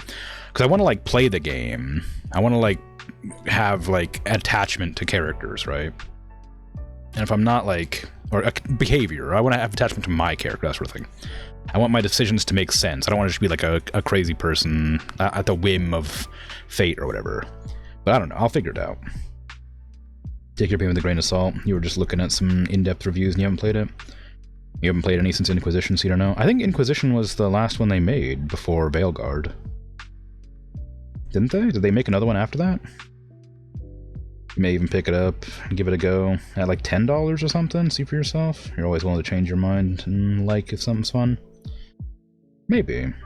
I mean, there's like, I don't think I'd ever, like, for like a mainstream game like that, especially one that like came out pretty recently, I feel like I wouldn't mind paying like maybe $20 or $30 at least. I would never go as high as like 60 or 70, I don't think, for any games. But I think if it's like below 50, I'd probably be okay buying it. If it's like new. It's not a whim of fate. It's crim attachment to characters first. How much you want to do things? Yeah, I guess. It was Inquisition, then Veilguard. Okay, so it's Dragon Age Origins, then Dragon Age 2, then Inquisition, then Veilguard? I think I have all the Dragon Ages except for Veilguard, I believe.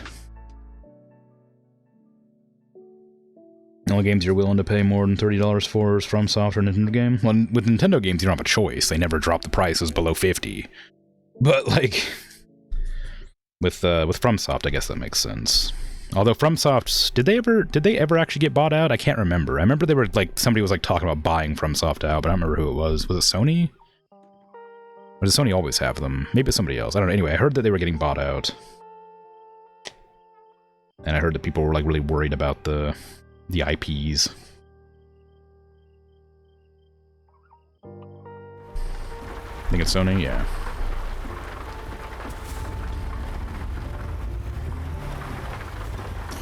Yeah, I've liked, I say every FromSoft game, but I haven't played a lot of them. I haven't played like Armored Core and stuff like that. But I really like Dark Souls 1, 3, Elden Ring, Demon's Souls. So, I like the Souls games. But I haven't played Armored Core. No, that's not true. I did play one of the Armored Cores a long time ago. But I don't remember which one. I don't remember what it was. I remember it like having weird controls, though. I remember hating the control scheme.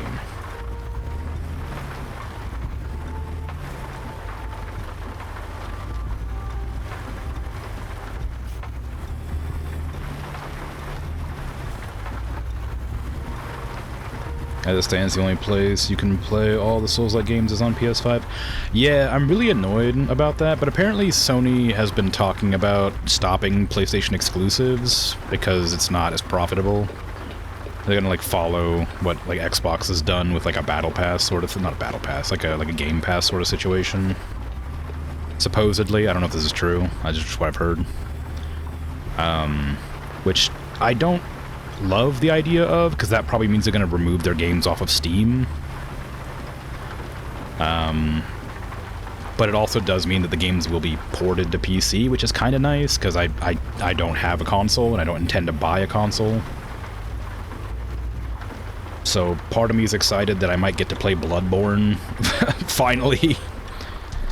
And part of me is like apprehensive that they're going to remove like all the Sony games off of Steam, which is where I have most of my games library.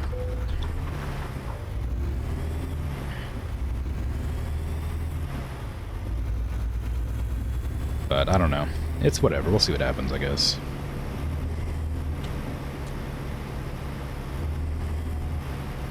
Oh, the rain stopped. I like that.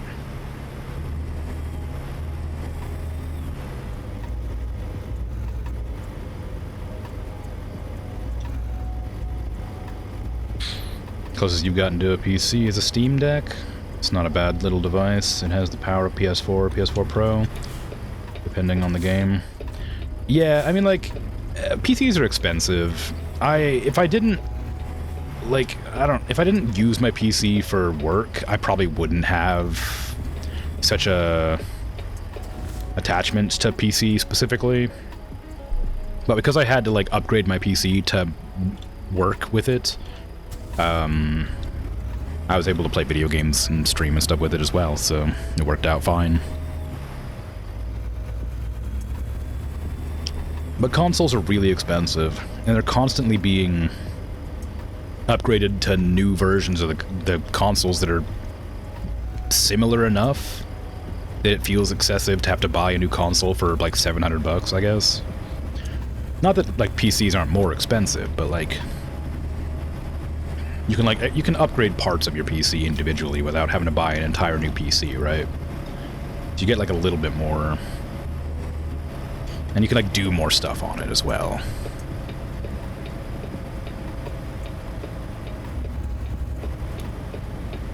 Like I can, I can edit videos, I can play games, I can draw, I can compose emails, I don't know. Watch movies, I guess. Lots of stuff. I mean, I guess you can do that with most of the consoles now, but I'm just saying, like, it just seems like my PC can do everything a console can do better, except that I don't have as many of the I don't have the exclusive games, which is annoying, but fine. They started bringing some of the exclusives to Steam, which was nice. Like, I know they brought, like, Horizon Zero Dawn and Forbidden West and God of War Ragnarok, and... Actually, did they bring Ragnarok? I think they brought Ragnarok. I was hoping they would bring Bloodborne, but they never freaking did.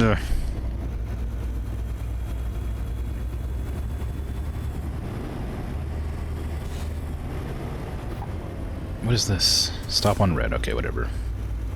Lights are off, so I'm guessing that's green. Used to play Diablo 1 and 2 and StarCraft back in the day, but PC games have changed. I mean, yeah, that's true, but it's, you know, it's still fine. Every 6 to 8 years you have to get a new one, yeah. Yeah, and then some.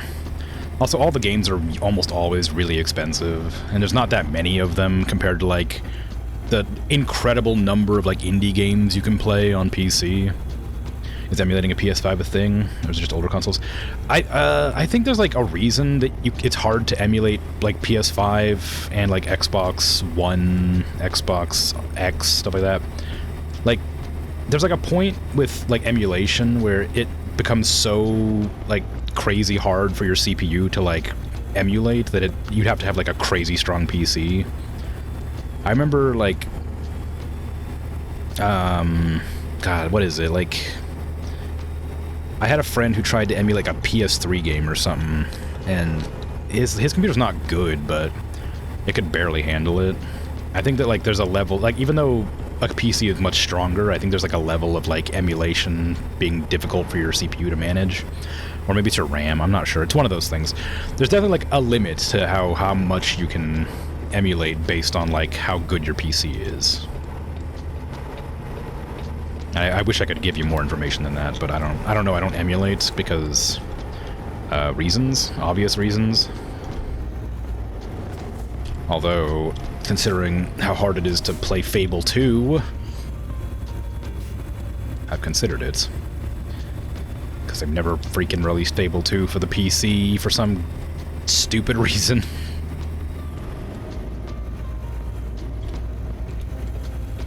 Fable 1, Fable 3, but no Fable 2.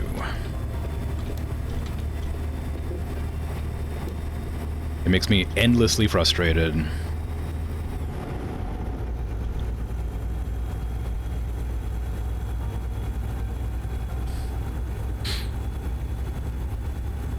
Think everyone's still praying for Bloodborne on PC? And yeah. Dragon says they've got people playing Bloodborne in 60 FPS. You're okay with emulation? Really? I didn't know that I didn't even realize you could emulate PS5 to that extent. I thought, like, last time I heard emulation was, like, capped out if your PC wasn't, like, crazy good at, like, PlayStation 3. But maybe people have gotten better at it. I don't know. I haven't looked into it, like I said. For obvious reasons, I don't tend to emulate. You're okay with emulation, but only if the game is not easily accessible or still mainstream? Like, Bloodborne is too new and too convenient, but something like Gauntlet Dark Legacy is something that's difficult to obtain. $162 for a GameCube version right now. I think it was PS4 and they did Bloodborne on. Yeah, PS4. They also remastered it for PS5, I think. Maybe.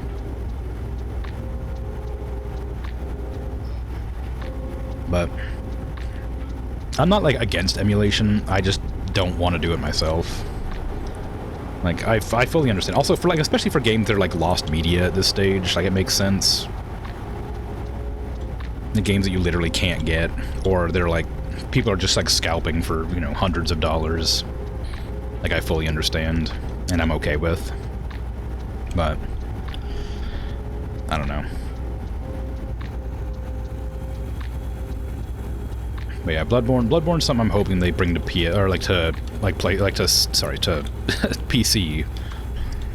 Because I think that'd be a lot of fun.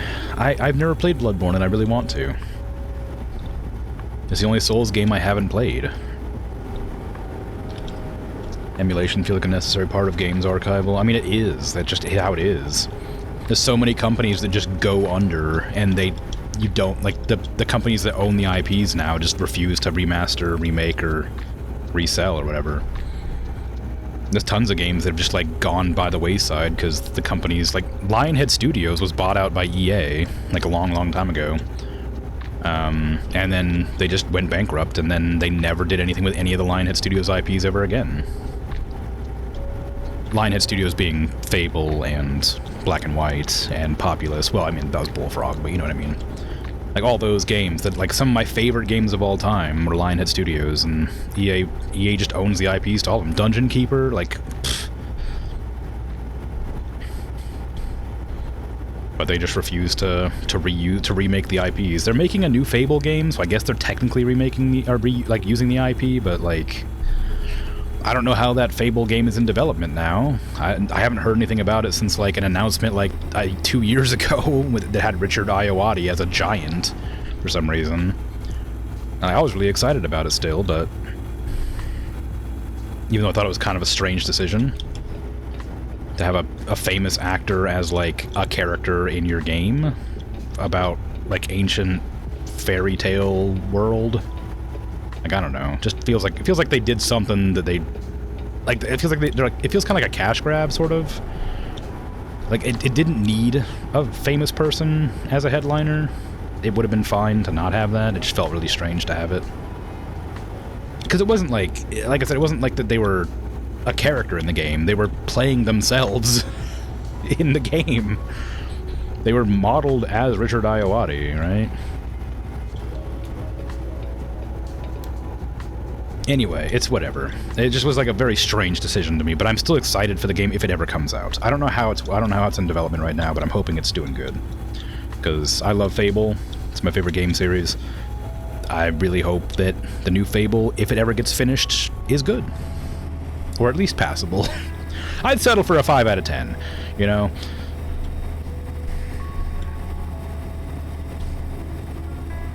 You were there too? You've changed your borders a bit recently, though? You'll happily buy a game if they make it available? I mean, yeah, that's the same thing. It's like, if the game's, like, impossible to get a hold of, or is, like I said, like, somebody's, like, obviously, like, selling copies that are, like, crazy expensive, you know, just go for it.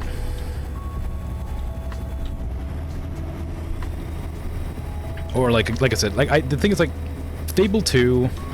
is like one of the only games I think I would, like, willingly emulate, but I won't because you can still play Fable 2 on Xbox's, like, cloud gaming thing, where you can, like, play an old Xbox 360 over the cloud, like online, like, which sounds awful, but you can do it. So I've decided not to emulate it, or not even try. You really enjoyed the Fable series too, despite it being the most disliked. Fable 3 was your favorite? Met a girl online, you hit it off, and had a kid together. It's great. Oh, cool. Yeah, yeah, Fable 3, I honestly, like, thing is, I've had this discussion before on stream briefly, during my Medieval Dynasty playthrough. Fable 3 is definitely the worst Fable game. I mean, aside from the Wii one, where you, like, were, like, throwing fireballs at walls or whatever, because it was a gimmicky game, but, like, Fable 3 is definitely the worst Fable game, but, like, it's still, like, a good game. Like, if you don't compare it to the previous games, it's still, like, a pretty solid, like, 7 out of 10 game. It's, like, still fun, it's still good. It's just, like, compared to, like, the previous games, like, it just doesn't live up to the name Fable. But, like, it's a perfectly good game. Like, I really enjoyed Fable 3. I like it. It's good. There's, like, a lot of things I don't like about it, but, like, overall, that game's great. And I will be playing it on my next birthday, because I currently have it installed on my PC, because it's really hard to install, and I didn't want to uninstall it. So I just have that on my PC, ready to go anytime. And I will be playing Fable 3 come June.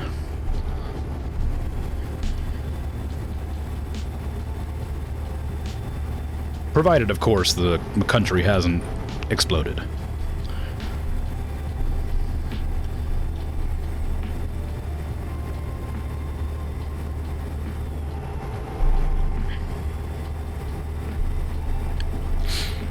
Fable's like such a Fable's so good. I wish I could play Fable 2.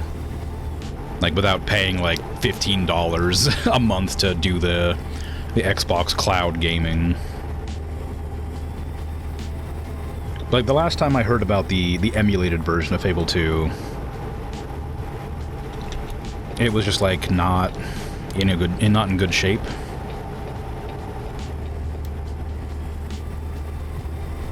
Wouldn't miss a day just because the country exploded. I mean, that's probably true.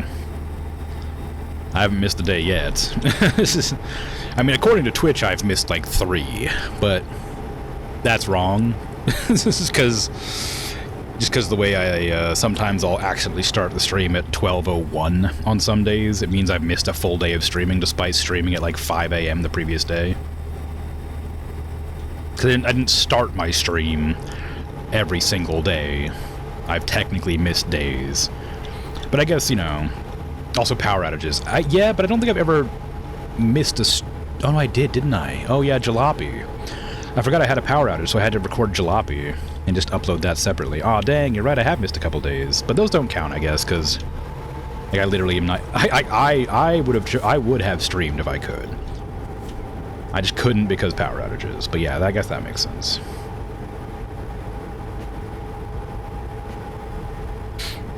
There's been actual missed streams. Yeah, you're right. It's just hard to remember those ones because they're so few and far between and they're outside of my control.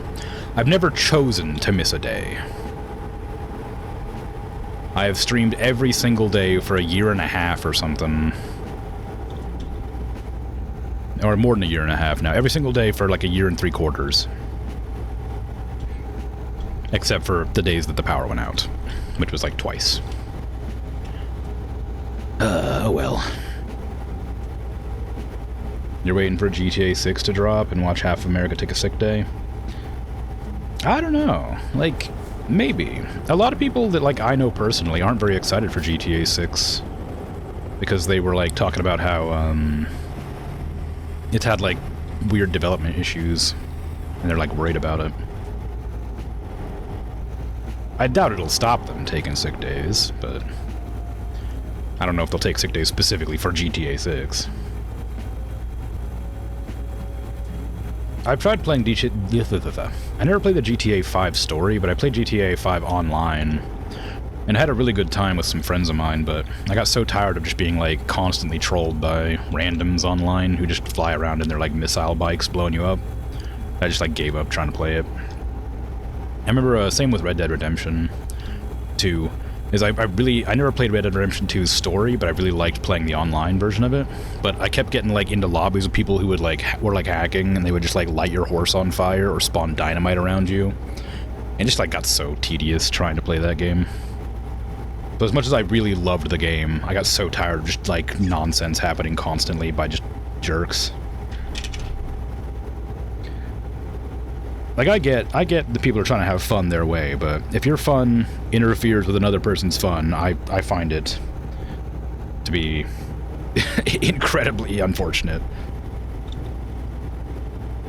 And honestly, I've never played Red Dead Redemption again. Because I had such a bad time with my horse being lit on fire. Because, like, I genuinely liked my horse. Like, I know the horses don't mean anything. They're just, like, you just get one, you just replace it, you revive it, whatever. But, like, I was, like, so cautious and careful with my horse, and I loved my horse. Like, that was my, I treated it so nice, I gave it just, like, little treats or whatever. I always brushed it. Like, I kept it out of harm's way, and then just, like, out of nowhere, some jackass was just hacking in cougars on me, and, like, teleporting me into the air, and lighting my horse on fire, and I just didn't want to play anymore. It made me so angry. So, you know, I'm sure they had a fun time for the 20 minutes that they did that and then got banned. But whatever.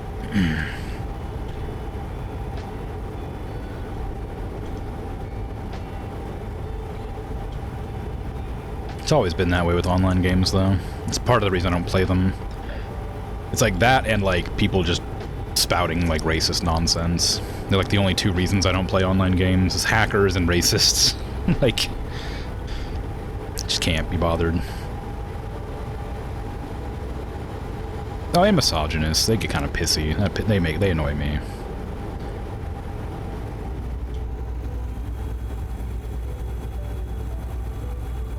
I guess there's like maybe there's more than a few reasons. Actually, turns out. But yeah, I just don't play online games. The one time I don't know. I played Warframe and that went pretty well. I had a person come into chat and help me out on a couple missions. That was fun. That was a good interaction. But Deep Rock Galactic was unfortunate.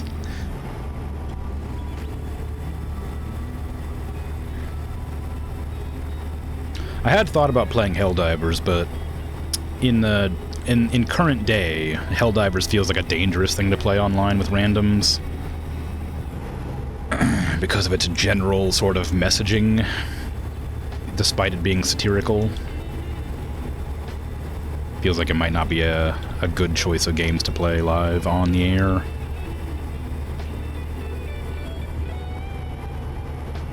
And the First Ascendant was another game I thought about playing on stream, but because I have like a lot of stuff I like to like, the game's kind of fun. I just like it, but it's really CPU heavy for some reason. Like it's just really badly optimized, and so it caps my CPU randomly unless I lock it to 30 FPS, which feels kind of crap. I'm not gonna stream a game at 30 FPS. So, can't play that. And unless I get sponsored, I'm not going to play Mabinogi on stream, or World of Tanks, which I also very much like, or War Thunder, which is okay. If I get sponsored for any of those, I'll gladly play them on stream, but they're all like MMOs that I wouldn't play unless I was paid to on stream, despite liking them normally. Not to mention, I don't have enough space on my PC for a lot of things. Like, I've only got, like, maybe 100 gigs free of, like, install space right now. Because I can only play, like, 2 or 3 games at a time. Because I've got 2 SSDs, one that's 250 gigs, one that's 500 gigs. And every game nowadays is so gigantic that I can't install more than, like, 2 games at a time. Like, 2 or 3 games. Because I always have Star Citizen installed, because it's a nightmare to get installed. So, and Star Citizen's always installed. And I have, like, Mech Warrior installed right now, which is, like, 80 gigs. I have, like, oh god, what other games do I have installed? American Truck Simulator is installed, that's, like, 30 gigs. Like, it's just a lot of things. I have a lot of games installed right now that I'm playing on stream, or intend to play on stream soon. And it just, I don't have enough space for random games to install on a whim. So I can't even play, even if I wanted to play MMOs, they take up too much time and too much space. So I can't. Probably a blessing in disguise. But, you know, whatever. But boy howdy, if I ever get a sponsorship to play any of those games, which won't happen until I get like 1,000 subs or something, because that's when people start like paying attention to small channels. Like 1,000 subs, oh sorry, 1,000 follows, not subs. 1,000 follows is when like companies start to pay attention to streamers. So it'll be a while. It'll probably be in the middle of my Morrowind playthrough. They'll be like, ah, you should play this. Like, dang. Speaking of subs, not subs. speaking of follows, you should follow me if you're not. This is mainly for the VODs. Come to Twitch and follow me at twitch.tv/crimsonmoon. I stream literally every single day at midnight until 4 a.m. usually, my time.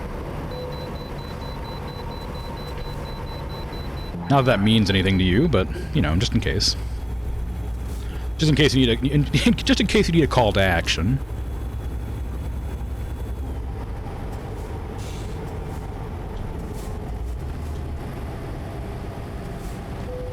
And then in 2 months, I'll check my numbers and see how it goes. And see how many people come from this VOD specifically.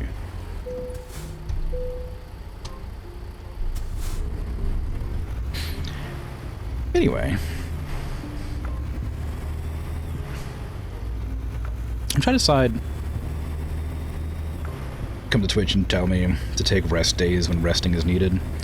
Never! I streamed while I had COVID. I'll stream always. You just wait. There's currently a tuberculosis outbreak in the US, and our government is suppressing our ability to be told about it. Let's see if I get tuberculosis, and then we'll see. I'll be streaming every day.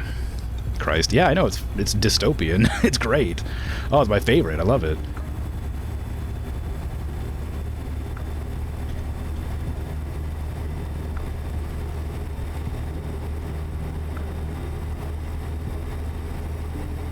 Sorry, I got real for a second there. I'm kind of at my wit's end with this place right now. I'm getting so pissed off every single day. I'm so sick of it.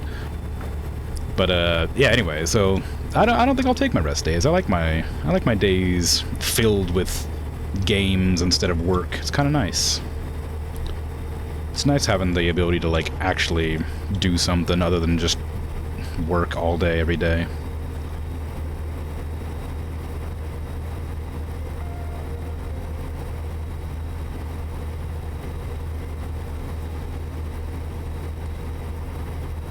Be rests instead of work optimally?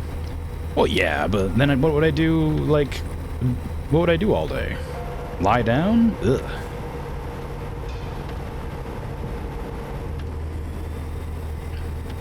I don't have a television. I don't have a couch. I have my computer chair. And a bed. Like, I may lay on the floor. I suppose.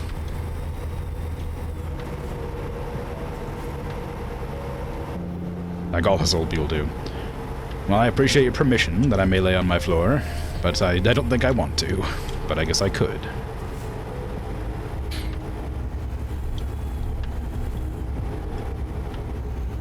Do you know how well it aligns the spine back up? It's amazing. Is it? I don't know. I haven't laid on the floor in a long time since I was required to. And I don't really want to go back to that. Lie in the bed, listen to podcasts or audiobooks. I think it's like I can't. I feel bad. I feel bad not doing something.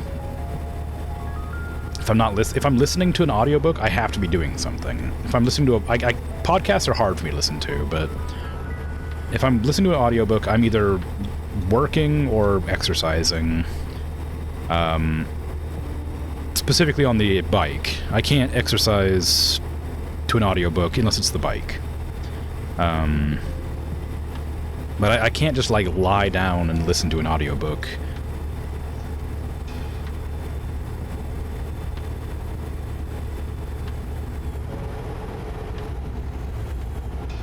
Resting's an important skill for your brain, your body. Well, rest is important. I know that rest is important, but I don't have like the luxury to rest.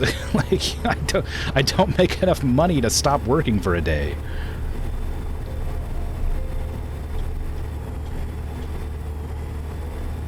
I'm self-employed and I don't have benefits. I have to pay for my own medical expenses and dental. Like I can't just stop working for a day because I'm sick, you know? God forbid a week, like geez. I have to work every day. It is the way. I understand it's bad for me, but it doesn't change things. I need a fuel station. That's a bad fuel station. Can I go to that one? That one might be better. None of them are good. Get rid of that. Nope, get rid of that. There you go. Oop, that one's bad too.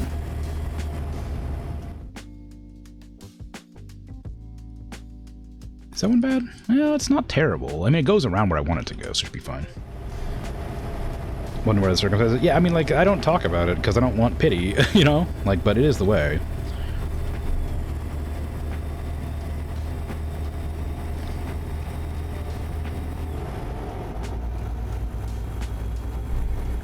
Like, I appreciate the concern, don't get me wrong. It's just like, I can't really rest. I don't have the luxury to. If I was working like a proper job that I absolutely hated, I'd probably make more money. But I hate it.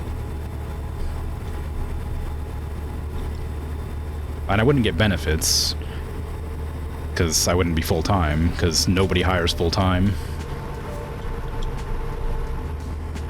Most companies hire like 1 hour off full-time or something like that. Like 39 hours, 35 hours, something like that. So you can't get benefits. It's an illegal thing to do. They're allowed to do it, but they do it all the time, and it's bad. So there's like, it's awful. It's awful and it's weird. It's weird that they're allowed to do it, but that's sort of how it is. So, you know, don't you dare. It sucks. But yeah, so, you know, I don't really want to do that. I'm making enough money to live off of, but not a whole lot more than that. It's fine. I don't mind it that much, but it does mean that I can't take days off. I've forced myself to start playing games at nighttime to alleviate some of the stress that I accumulate from working all day. And that's what the stream is for. Life sucks, then you die. Yeah, basically. But, like, I find joy from doing this. Well, joy is maybe a bit excessive. I find enjoyment from doing this. Like, it's fun. I enjoy it. It gives me a little bit of relaxation time. Take my mind off of work for a bit. It's great. It may not be ideal, but it's better than the alternative, which is working. Right? It's just that, like you say, the brain thing that makes me want to work all the time means if I ever do get the opportunity to rest properly, I won't. It's fine. It's fine.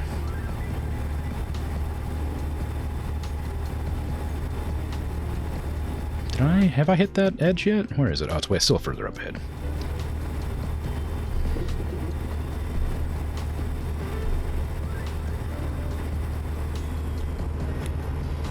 It's not fine. Yeah, it's not. But oh,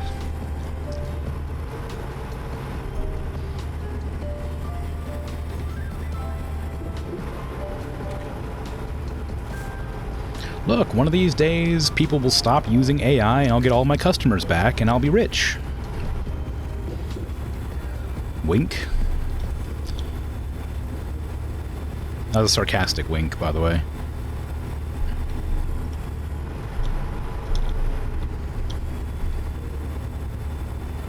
I know it was hard to tell, but, artificial stupidity, right? Being a, I guess freelance is a more, like, a professional way to say commission artist. I guess freelance is slightly different. But being, like, a freelance artist online is, like, has always been kind of rough, but the introduction of AI has been, like, such a death sentence to, like, online artist careers. It's so awful.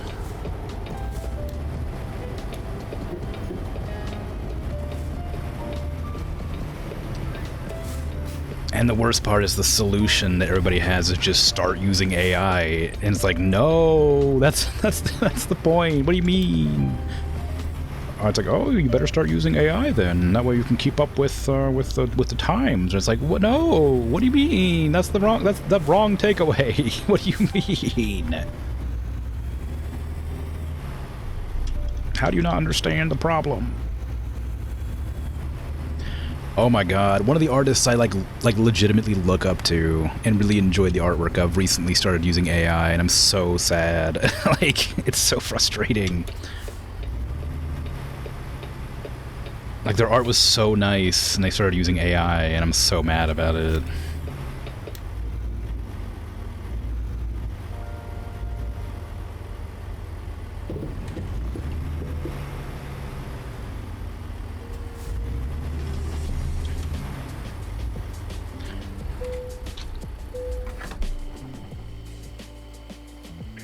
People don't care, the fingies are all wrong. The thing is, like, they're not even that wrong anymore. AI constantly improves. It's getting better and better, and it's harder and harder to tell. The only way you can tell now is if you've been able to tell, you know, like the AI is trained off of, like, the 5 best artists in the world. Like, you know? So if you know those artists' art styles, you can tell if it's AI. But sometimes it's not AI, and you just friendly fire some random artist.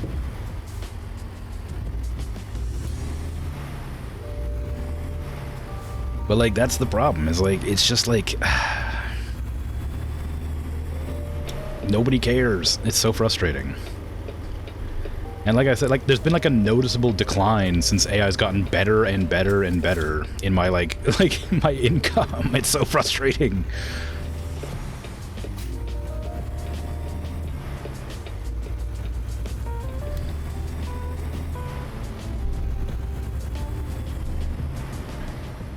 And the worst part is you get these, like, people who are, like, real uppity about it, too, and they're like, well, maybe you shouldn't charge so much for your art, and it's like, I'm charging, like, so much under market value to, like, to get customers right now, man.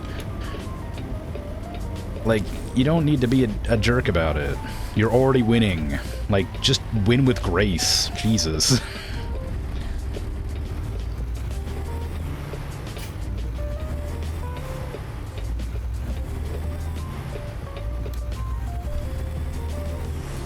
Currently in a situation where an artificial friendship with an AI. Whoops. It can be more meaningful than talking to someone, a real person who just has nothing interesting to say. I'm annoyed about that, like, the AI companionship too. I'm also annoyed that, like, the people are using ChatGPT constantly. I'm annoyed that every company is incorporating an AI search function. Recently, I saw a tax company advertising an AI tax assistant. That's gonna get some people arrested, like, for tax fraud. There's no way that goes well. Like, there's no way in hell that does not immediately go wrong. It's hard because some of them are so hard to tell. It is. Like, you can kind of tell. I think, like, rule of thumb looking at AI, like, looking at art, is, like, just look and see if things are, like, symmetrical. Or, like, consistency between, like, broken images. Like, if there's, like, a background element, just look and see if it has a through line. Or, like, if you see, like, a person who's, like, wearing, like, a specific outfit, see if the outfit makes sense. Like, does it have buttons? Or does it have, like, you know, weird sort of, like, strings everywhere? You know, does it have, like, a bunch of, like, slits in it randomly where it shouldn't be because it, like, took an image off online of, like, a not safe for work drawing and tried to, like, scooch it in there somewhere? Like, it's just a bunch of stuff, like, inconsistencies is the only way you can tell now. Just, like, is it, like, slightly blurry around, like, the hairline? Like, is the rendering just far too immaculate for, like, the level of, like, like, skill? Like, other artists' work is, like, check the artist's other works and see if they're, like, the same skill level. Check the body renders versus the face renders. Because, like, people will render the styles differently. Or, like, the AI will take different, like, artists' render style.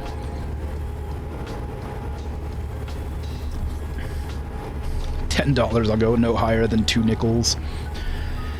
Yeah, like, I lowered my prices. Like, I at one point I raised my prices and I lost a bunch of customers, but I still had a pretty, like, fair number. And then AI came out and I had to lower my prices to maintain any of my people. They were, like, hanging out in my, like, DMs, I guess. Like, my, my slots open DMs. And, I had to, like, lower my prices down by, like 10%. It wasn't a huge drop, but it was enough to be annoying. And then AI continued to get better and better. And, like, I'm still making enough money to live off of. Like, I'm just, like, not getting anywhere near as much as I was. I was able to buy my PC and my VR headset and like my drawing tablet in the same purchase because I was making enough money drawing on my laptop. Like, you know? And like, now I can barely afford anything other than like living expenses. It's frustrating.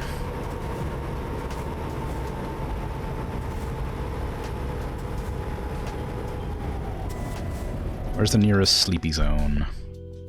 Ooh, I'm passing it. Oops. How far am I off? Oop, half of the country. Okay. So, the nearest sleepy zone is right there. I think I'll need that. Yeah.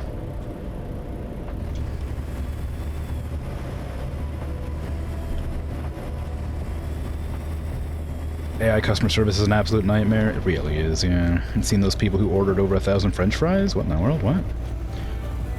Hello, I'm an AI. Let's talk about our business. Wow. Getting closer and closer to Skynet every day. Yeah, I remember... Like... I remember... Oh, I don't remember. It was something really bad that somebody did with an AI that, like... was like super like Skynet, and I can't remember what it was. I was about to talk about it, but I literally cannot remember. I think I've blanked it from my memory because that was such a horrendous thing.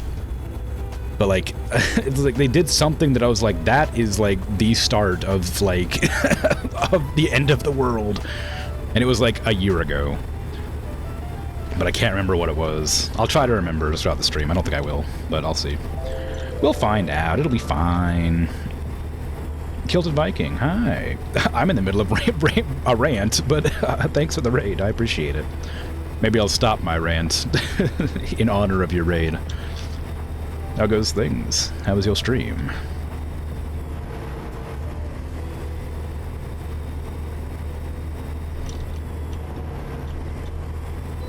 Oh. Hey, bypass. Nice. You love to see it. Oh, we got 2 Vikings. Wow. It was good. Over 5,000 miles logged. Nice. Well done.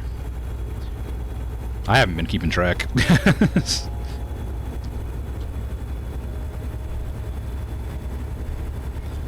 You bumped into an AI so often in your life and your line of work when trying to connect contact with customers? Really? Corporations, yeah. The moment you see, try your AI chatbot. Oh, God. Just set off to being most annoying you can be legally. Yeah, it makes sense. Use trucks books? Oh, I remember somebody telling me about that in the past. I wrote it down somewhere to check it out, but I never got around to it. No, I'm getting sleepy. Just like driving over the line. Yeah, I remember I was told about two or three separate mods that were really good for American Truck Simulator, and I wrote them all down, but I misplaced the sticky note somewhere.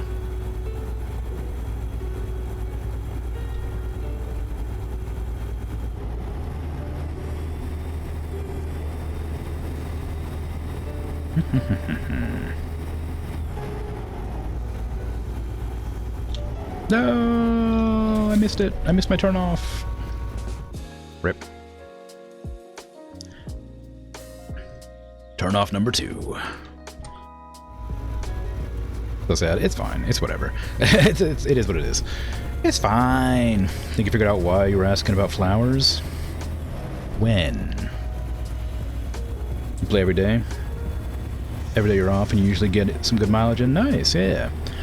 I don't get to play this as much as I'd like to, but that's mainly because I have a lot of other things I want to play. But it's always a good time. I love just driving around. It's super relaxing.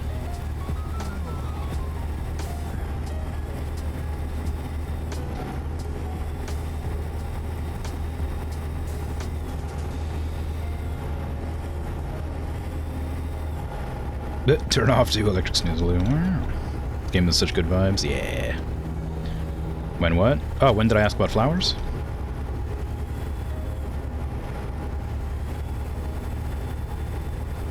You mean yesterday? When I was playing Stardew?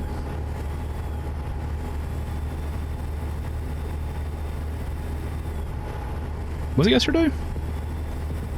Yeah, that was yesterday, right? I think so.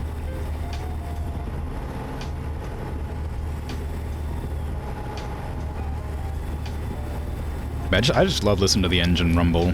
Oh, it's great when it rains, but it rains so infrequently. And I know I can adjust it in the settings, but I don't really want it to rain constantly. But just listening to the rain like hitting the trunk, or the bonnet, like while you're just driving around, so nice. Listen to the like sound of the engine rumbling along as you go. Super relaxing.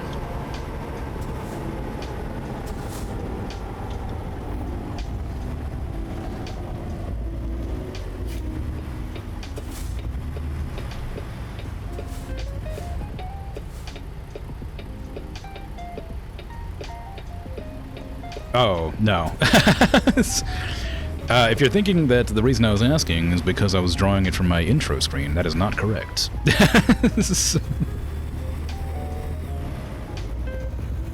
Or if it was other reasons, then also no, I'm afraid. But no, I'm quite proud of my drawing for February's Starting Soon screen, but it's not related to the flowers, which it could have been. That would have been a really nice thing to do.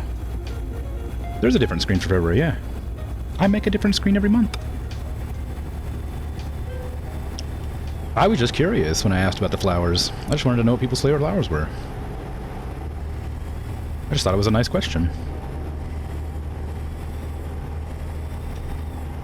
What, do you think I'm considerate and I'd do a nice gesture for my audience of kind viewers and hangers-on and chatters? You think I'd do something nice for you?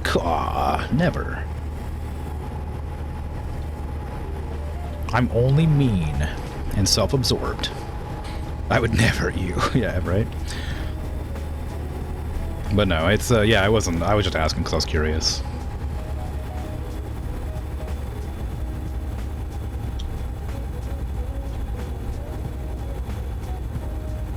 Maybe Dragon wanted a bouquet for their modding. I should give Dragon a reward for being such a good mod. But unfortunately, I just don't have the means. Tragically. Oh, thanks for the follow, both of yous. So I didn't hear the first follow, but I saw the second one. I appreciate it. It's very kind of you. I can't see my GPS right now. Okay, there it is. Yeah, I appreciate that. It's very kind.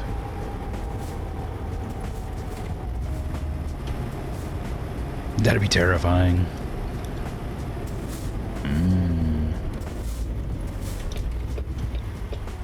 Modding's great. Dragon's a great mod. I really appreciate their hard work. And their ruthlessness in immediately banning any bot. And also eliminating any chat message that may or may not be helpful at any given time.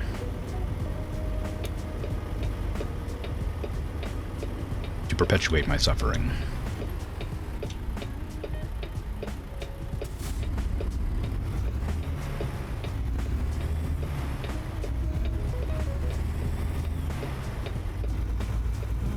You're taking notes. Oh, I'm not allowed to turn here? Boo. How am I supposed to sleep if I can't turn there? I guess I'll turn here then, won't I?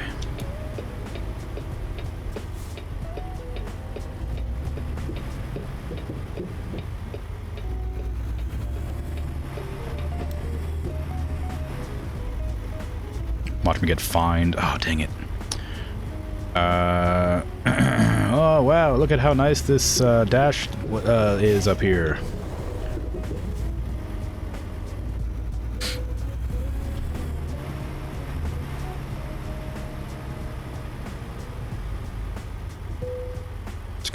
Just gonna park in several lanes before I get fined.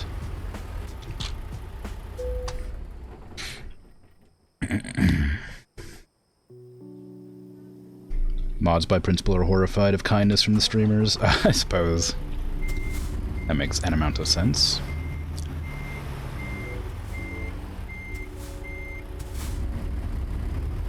Now you wonder about the people who drive. How are people so aware of noses on their cars? You feel like you bump your car everywhere when driving? Bump? You mean like how they... like, you mean the front here? Or do you mean like the front, like... oops, wrong button. Front, like, down here. Like, run into things. Well, it's not hard to not run into things. Yeah, exactly. You get used to the size of it with your, like a body. Rule of thumb when driving a vehicle is like... if you're like looking to get into a lane when driving, the lane tends to go like down the middle and off the side here.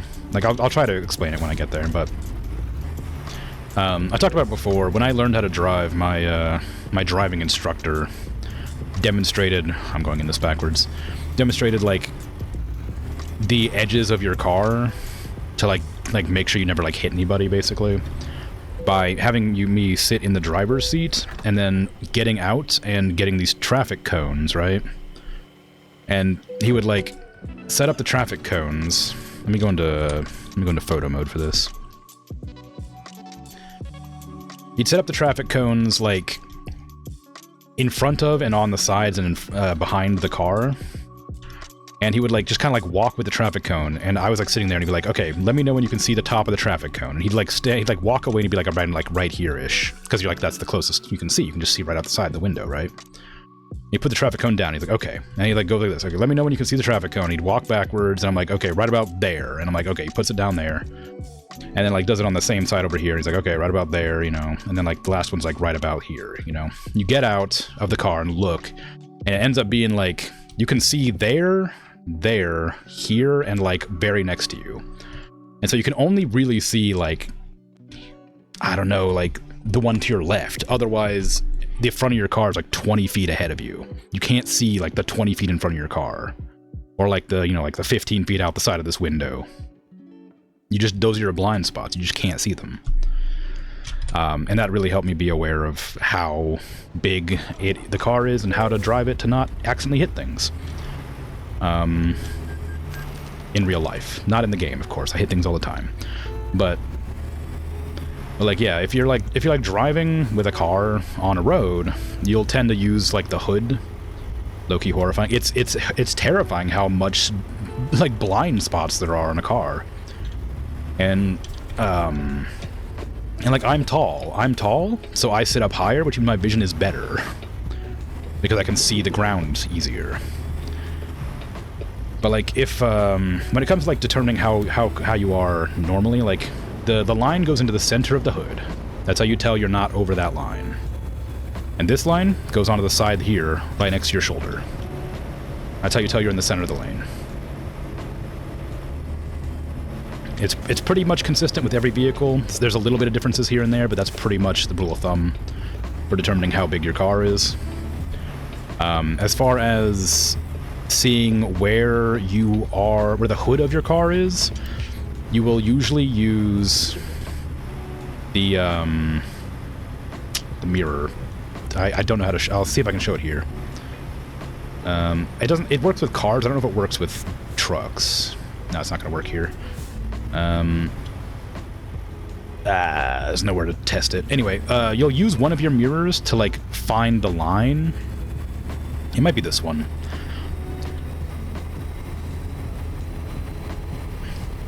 If I can find a line to demonstrate it on, I'll try. Okay, so like this line right here, let's do that. So basically you'll use your mirror to sort of determine where the hood of your car is.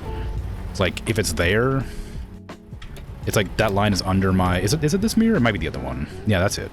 It's under there. It's under my head, my mirror right there. The tip of that line is under my mirror. So that's where the hood of my car is. The hood of my car is where the mirror is. Right there. Like under this arm. I don't know how to explain it better than that. It's just that arm that has the mirror attached is where the hood of the car is.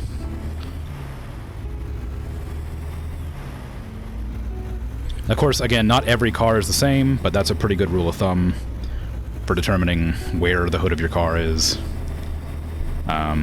There's also a rule with driving where you want to make sure you can see the person in front of you's tires. on the pavement. And for every, I think it's like every 10 miles an hour, so probably like every like 7 kilometers an hour or something like that.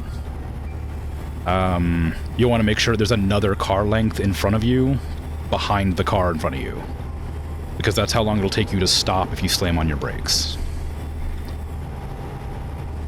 You explain it so much better than your stepdad because he's just trying to, he just determines the stuff on vibes. Oh yeah, no. There's like actual like little tricks, but again, like this isn't the same for every car. It's just a pretty good like sort of baseline.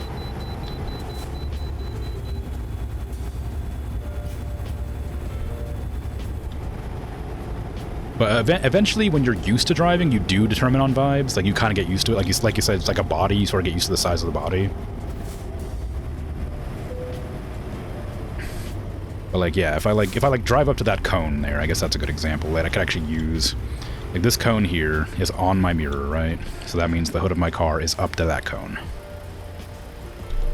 So that's how you tell.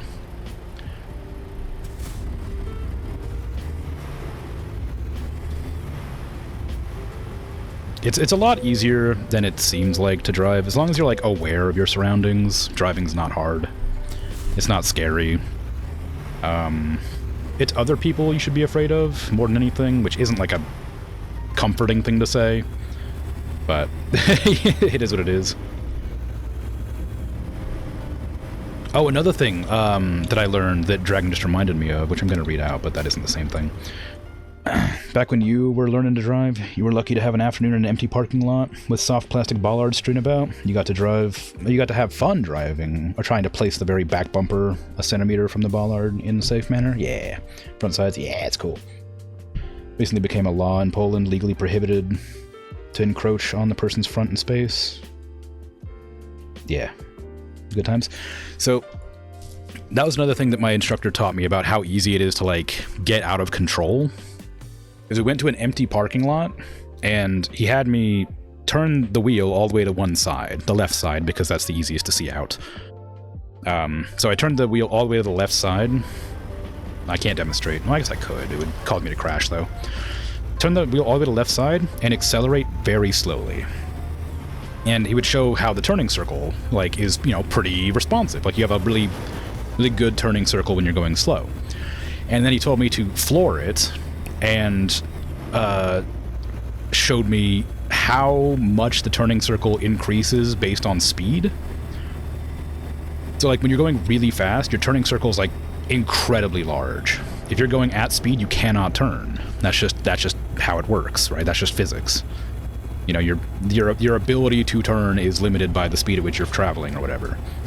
There's a thing. Whatever. Anyway, whatever. The point is, so like you're like going I'm going like, you know, like 25, 30, 45 miles an hour in this parking lot, turning in a circle. So this guy can like demonstrate how much bigger the turning circle gets at speed. And like it's crazy how much less control you have when you're going fast. But you don't know that kind of thing unless you experience it, right? Like, yeah, there's no way I would have like known how much worse the car handled if I hadn't been told that at that speed the car would like basically lose control.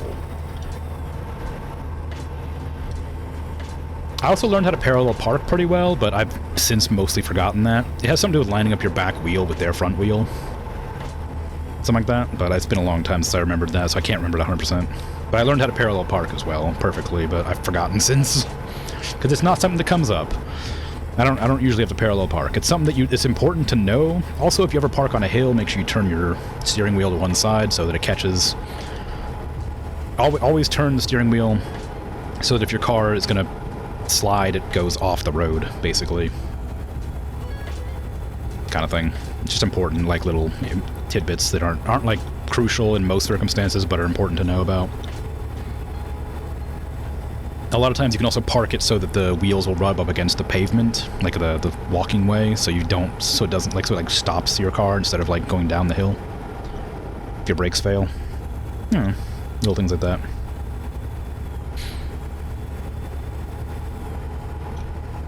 The moment your instructor would tell you to floor it, you'd start crying. Yeah. I was, like I said, I was in a parking lot where nobody was like in danger except for me, I guess. So it was like good. Also, it was like a training vehicle or whatever. So he had a pedal on his side. He could stop it,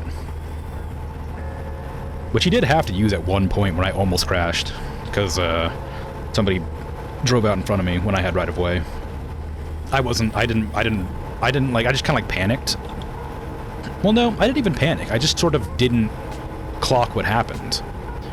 I was going about 45 down a straight road, and somebody turned into the lane I was driving in, and I was just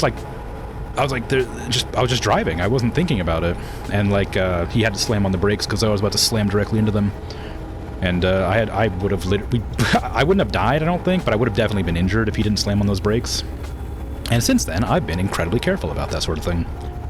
I just didn't have enough time to react. I just didn't see it coming. I had no idea that somebody would be so stupid as to drive out in front of me when I'm going 45. Like, that was just their mistake, 100%.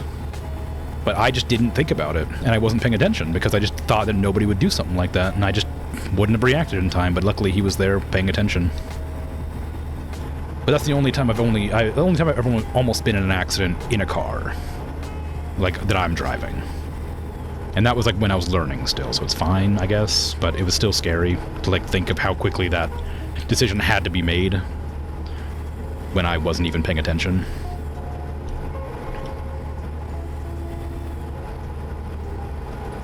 Yeah, spinning like a Beyblade is so scary. Well, it wasn't quite like a Beyblade, but yeah, I know what you mean.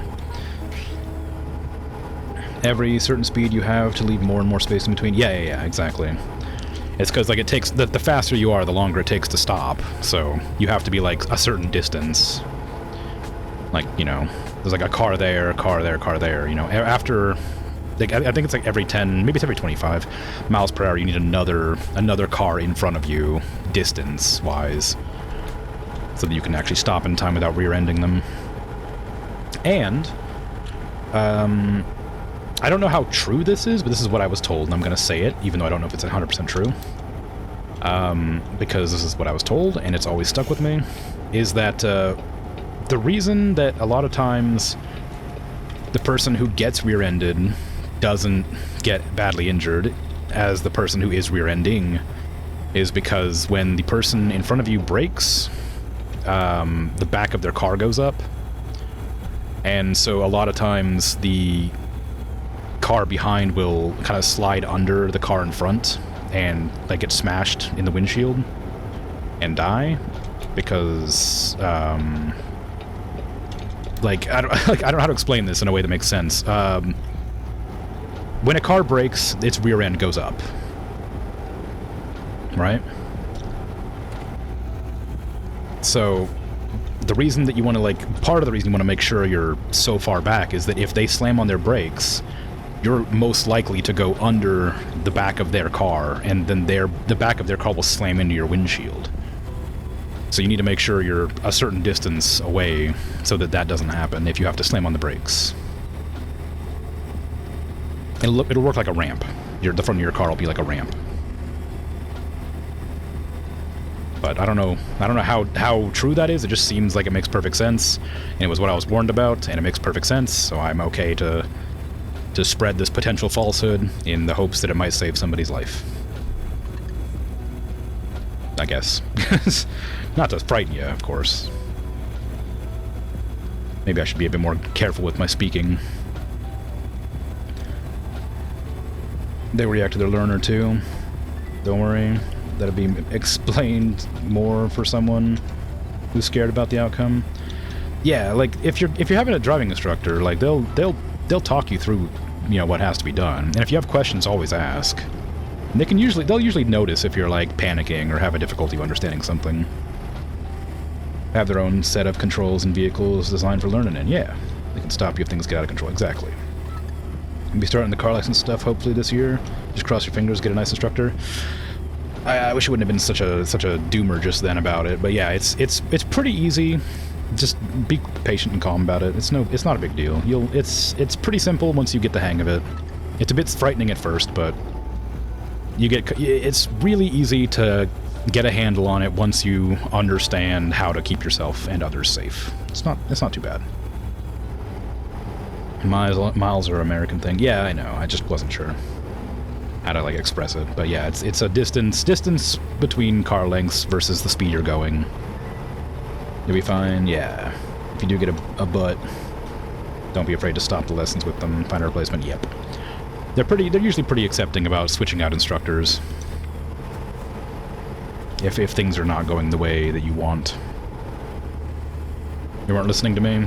Could I repeat that? What part of it? The part where I was telling you to always check how far you are from the person in front of you so that if they slam on the brakes and their rear end goes up, you don't slide under them like a ramp and slam their backside into your windshield? That part?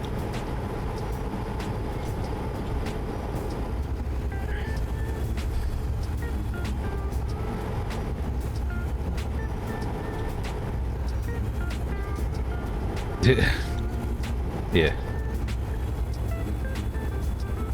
A bus you were once in got rear-ended, and the rear-ending car was crushed almost entirely. Nobody got hurt, but was a major annoyance because you had to walk partially home. Yeah, I'm glad that nobody was injured. I guess it would annoy me too after I found out that nobody was hurt. Like, properly.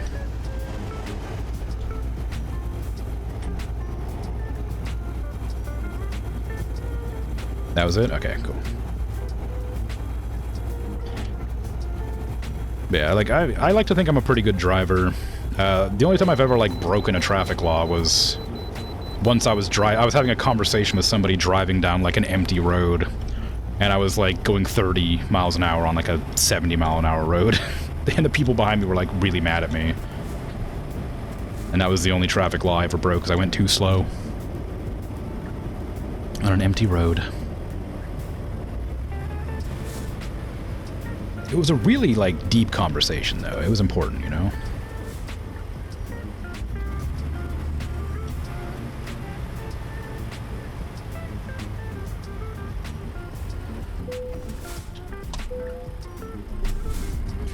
I love when the cars try to do a U-turn in front of a tram and just get low-speed T-boned. Like, that one seems like... Like, it is kind of funny, but also, like... sad at the same time, because that just like causes property damage to the car, the person like has to pay it off, and the tram, you know. like the tram's like built for that kind of thing, just in case, but like it's still like gonna have to get repairs, right?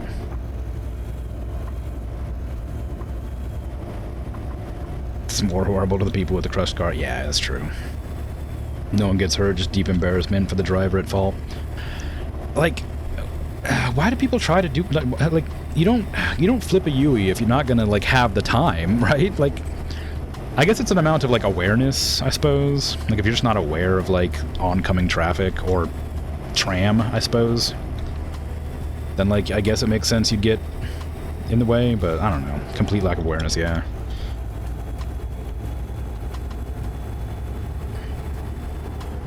Yeah, just always, like, you'll get used to it.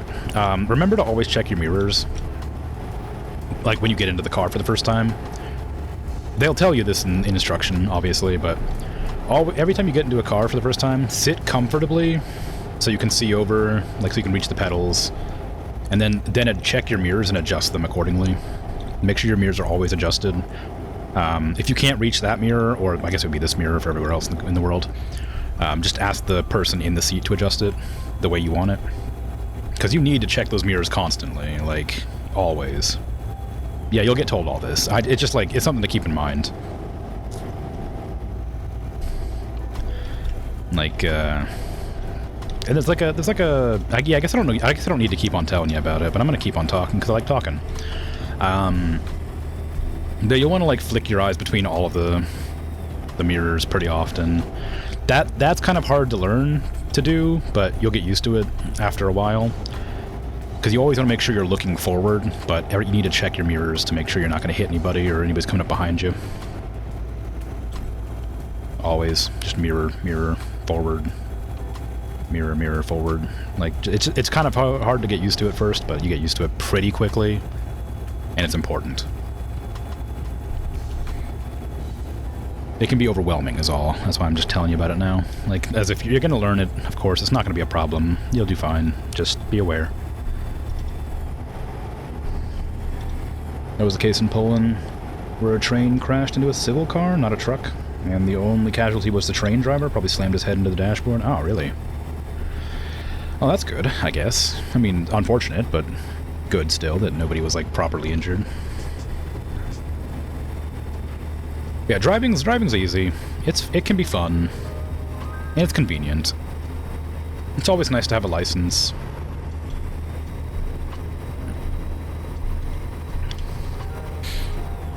The train driver died. Oh, I thought you said the train driver was... Sorry, I thought you said that they hit their heads, so I just assumed they were fine. Slammed his head into the dashboard. I just assumed it was okay, but I guess that makes sense. Okay, yeah.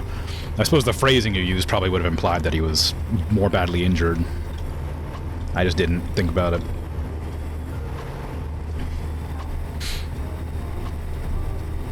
Train driver was dead, which is surprising. Yeah, I guess that's true. Yeah, I don't know. That seems a bit strange. Driving's not easy, it's hella stressful, but it's achievable. Becomes less stressful the more your brain gets used to how to do it. Yeah, maybe that's a better way to say it. Like, I've never had a difficult time driving. So it's difficult for me to, like, properly assess the stress involved, I suppose. I'm trying to think of, like, a good example, because, like, I know I drove with somebody, like, when I was learning how to drive. Like, there was another person, like I say kid, they're not really a kid, they were, like, probably, like, 17. But they were, like, panicking the whole time they were trying to learn how to drive.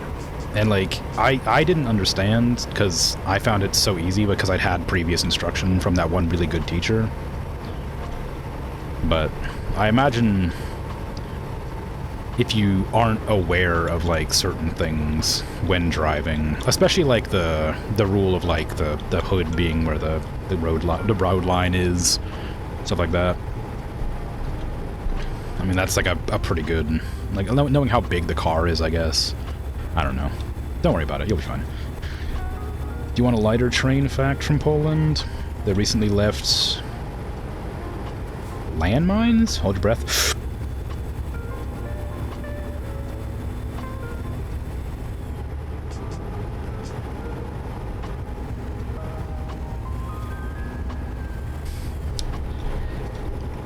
They recently left landmines in a train, and that train was later handed off to IKEA, so Polish IKEA was in possession of military landmines for a few hours? What in the world? Why? You just said that he died, but the only way you could think of was because of an unfortunate fall. I mean, yeah, I guess if he's like, yeah, that makes sense, though.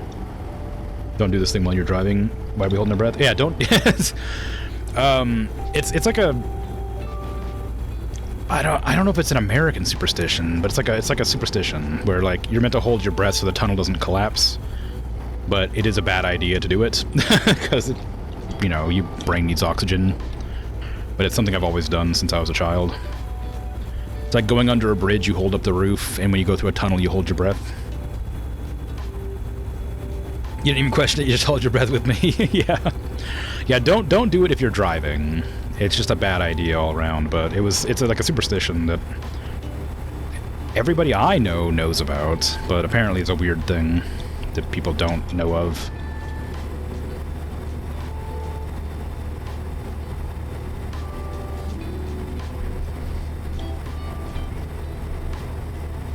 So, you know, anytime I go through a tunnel in the game, I hold my breath, and anytime I go under a bridge, I lift my hand up. Although I don't usually say about the hand lifting thing, because it just doesn't... Bridges are, like, really short, so that's kind of irrelevant most of the time. Hopefully you won't be watching me on Twitch while driving, so it should be okay. Yeah, that's true. What? You what?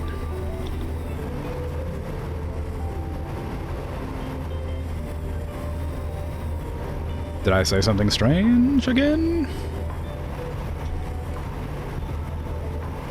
Or did ads start playing? Oh, in the game, not in real life, whenever I go under a bridge, I lift my hand. Because you're meant to hold the roof up, so the bridge doesn't collapse. I've talked about that one before, too.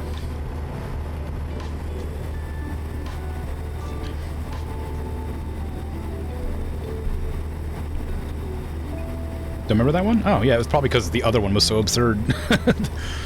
It was during the Christmas stream that I was talking about it, when I was talking about the holding your breath thing from last year.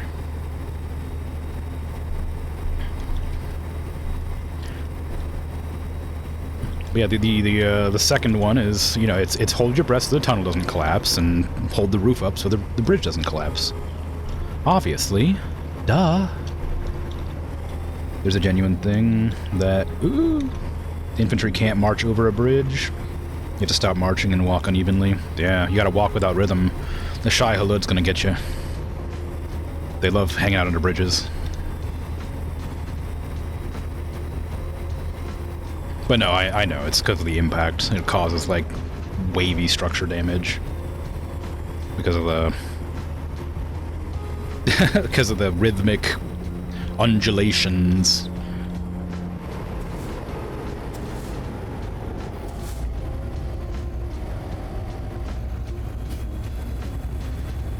It was a case where a bridge collapsed from combined footsteps, yep. Is there a reason we're all trying to merge at the same time?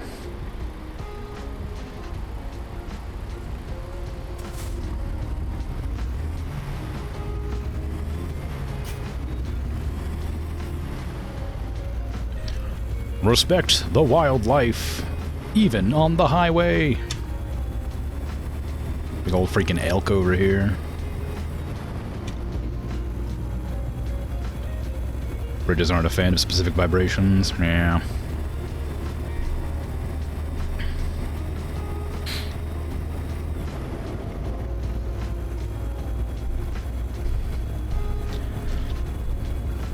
Just so you know, when I was talking about the rhythmic impact, I was waving my hand like a little worm. I forget that you can't see my gestures, and I didn't mention that one. Hopefully you can hear it, though, in my voice, the way I'm speaking. Makes it obvious that I'm doing a hand motion. You go watch the Tacoma Narrows Bridge collapse every few years. Why would you want to watch that?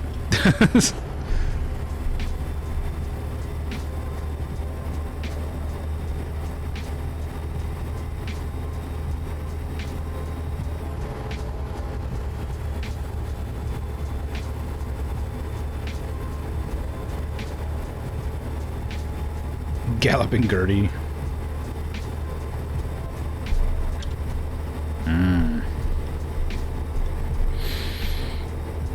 Which one of the bridges is it that I can't remember? Maybe you wouldn't know actually, because it's probably an American bridge. There's one of the American bridges in in California somewhere, I think, is like designed for like being super wavy.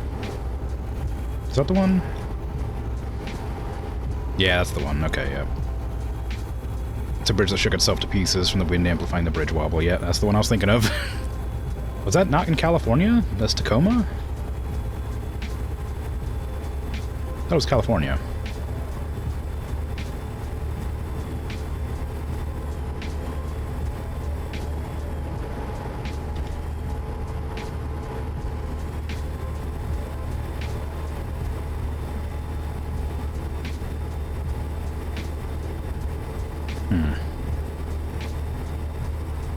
I don't know why I'm saying that like I know where it is. Tacoma, Washington is the only Tacoma I know off the top of my head. But there's a lot of different states that have similar named cities, so I guess I have no idea where that is. I don't even know if it's in America. This sounds like it would be, by the name Tacoma. It's, you know, important to some people.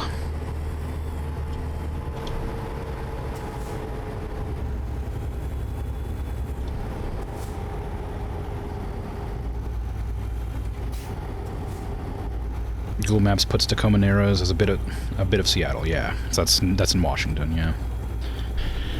Tacoma, Washington, I guess makes sense they would name the river after Tacoma, or whatever. It's near enough. Tacoma's like up here. Right there.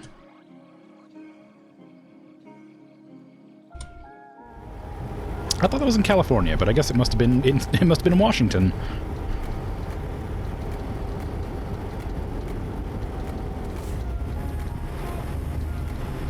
The speed limit is 75 miles an hour. You are going 50. Will you please hurry? You're about to be passed by a semi. How does that feel? In your nice car, too. It's also red. Red's supposed to go faster. What are you doing? Sinclair? Wow.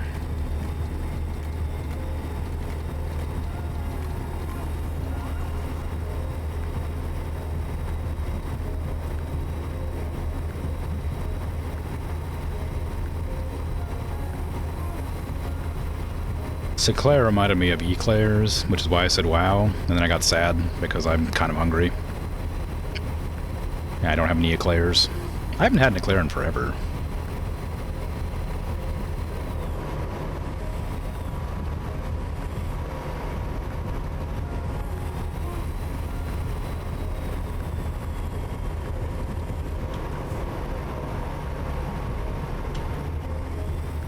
Yeah. Yeah.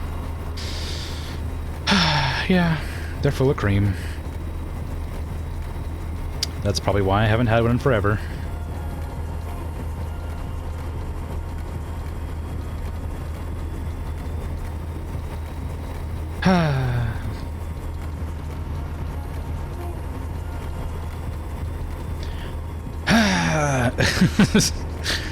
Yeah, I don't know. It's whatever. I remember really liking them, but I haven't had like I don't know when the last time I had a good eclair was, because there was a point where I wasn't lactose intolerant when I did have an eclair from like a supermarket, and it was awful. I think that's the last time I had an eclair. But I had a really good one from a restaurant once that was really expensive restaurant, but the food was awful, but the dessert was good.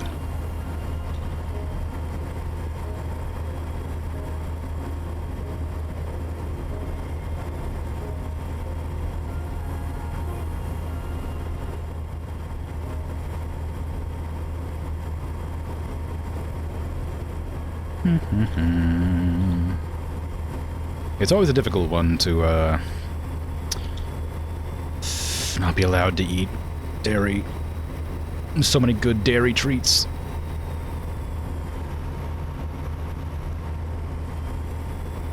Having to eat medicine before I eat food is so tedious.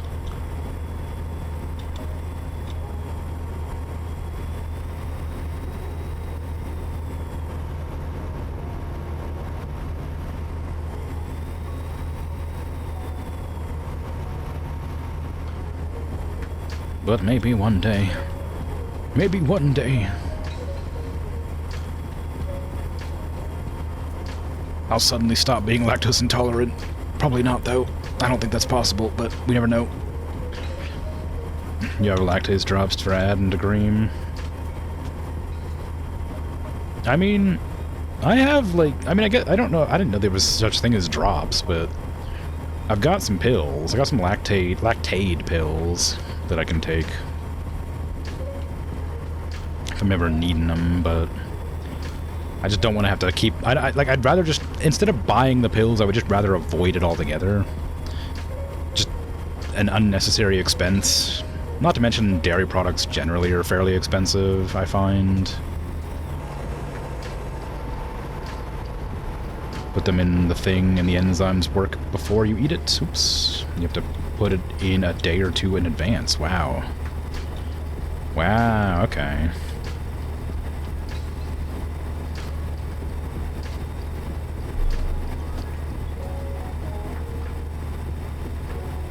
Boy, howdy, is it cold. I didn't feel cold until just now, and it's probably because I'm drinking cold coffee. I was feeling pretty warm. Not warm, but like not cold. And now I'm suddenly quite cold.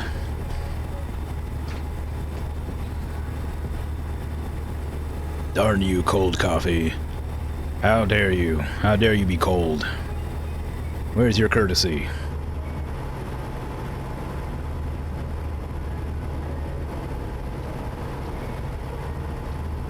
But no, that's interesting. I didn't realize they had something like that.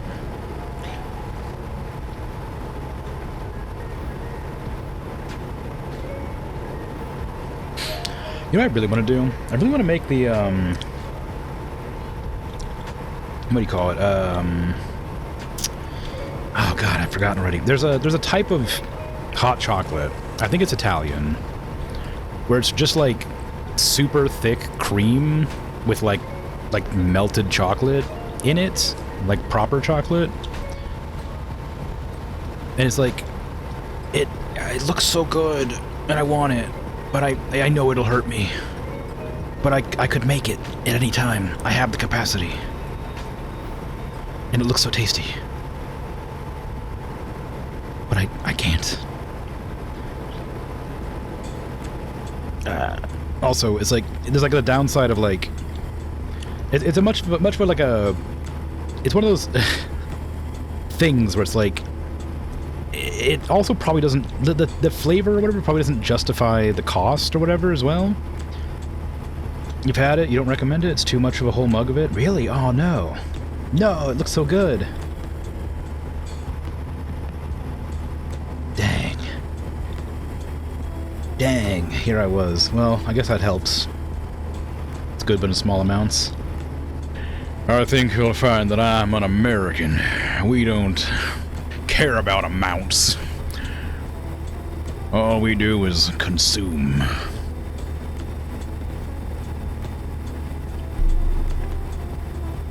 You don't even like sweet stuff. Chocolate's different. It's kind of sweet and kind of like savory. It's different. It's fine. Also, you add some of that ocean in there. That tasty, tasty ocean.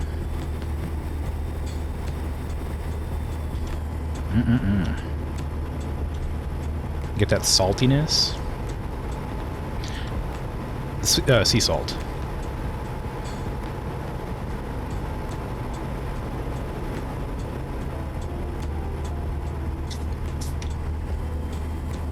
Yeah, but ooh, I love a salted chocolate, salted caramel. It's so good. I do like chocolate. I find that chocolate's not very sweet. Like the savoriness of chocolate tends to outweigh the sweetness in most situations. I do not like white chocolate at all. I don't really like milk chocolate because I think that the sweetness levels are a bit too high. I quite like dark chocolate, and I like proper chocolate, in quotations, because American chocolate is different to the rest of the world chocolate.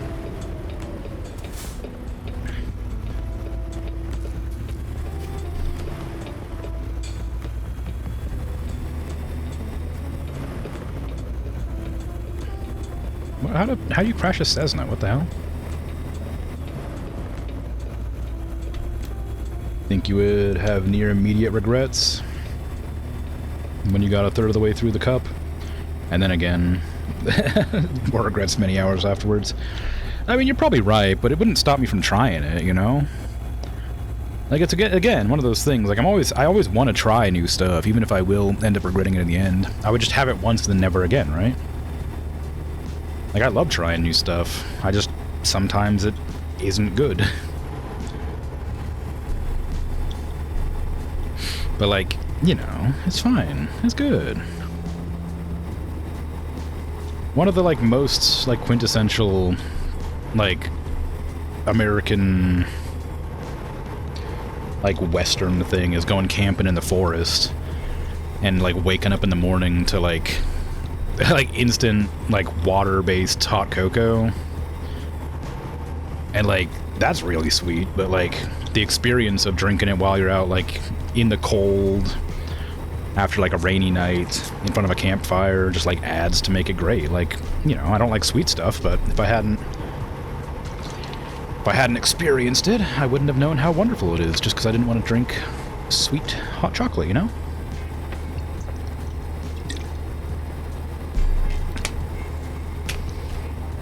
Like, I don't particularly like mushroom soup, but mushroom soup while camping is great. Same with, like wieners, like hot dogs. Hot dogs is dang good cooked over a campfire. Like, I don't super love them, like, outside of that, but like a campfire dog is fantastic. Don't get me wrong, I do like hot dogs, but, like, there's a level of, like, there's like a middle ground dog that I don't like. You got like campfire dogs, you got like street vendor dogs. And you got like homemade, like sort of boiled hot dogs. Like street vendor dogs, amazing. Campfire dogs, amazing. The home cooked hot dogs, kind of like real mid. I don't know what it is about a street vendor dog, but it's just better. It just hits right, you know? It's just good.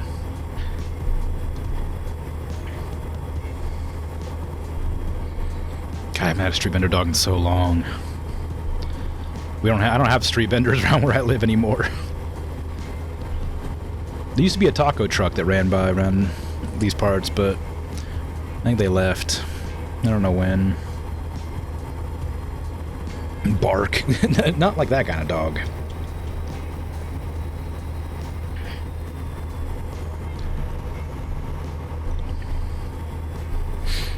Yeah, there used to be a taco truck that would come by. Just like an ice cream truck. They would play mariachi music around the neighborhood, and you'd go out there and you'd stop them and have tacos made for you. It was great. They were really friendly, but the tacos were always too small for my liking. But they were good. They were good tacos.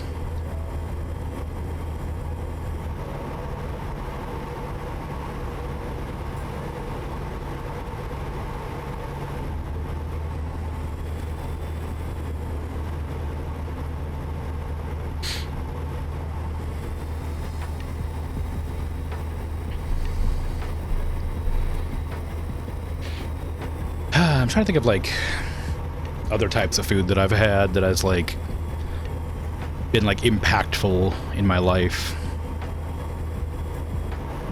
Had an elephant ear once. Let me go ahead and just say an elephant ear is a pastry, and now that I've realized that I said that out loud and might not know what that is. I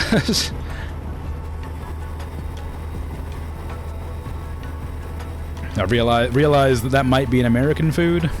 I did not eat an elephant's ear. I ate a pastry called an elephant ear because it's shaped like an elephant ear. I had that like at a difficult point in life because the vendor gave it to me for free. He gave me a free elephant ear and a free water because he saw I was looking sad as I was walking around. That was real cool of him. And I met that guy later at Taco Bell when I went to use their restroom, and he ordered me food at Taco Bell. Real cool. Real cool guy. I wish I knew his name. Wish I could thank him for it, but literally, I don't know. It was just a good time. It was a wonderful experience. The oh man, like it's such a like it's one of my like biggest regrets not remembering that guy's name, because I wish I could have thanked him like properly. Because it's like such a nice gesture in such like a troubling time. Just because he saw me looking a bit mad, like sad, right? Like it's just such a nice thing to do. But no, elephant ear is like super tasty. It's like just like I think it's just a cinnamon sugar pastry. I don't know. Been a long time since I had one, but it was good. I think that's what it is anyway. Just deep fried. Like many American treats.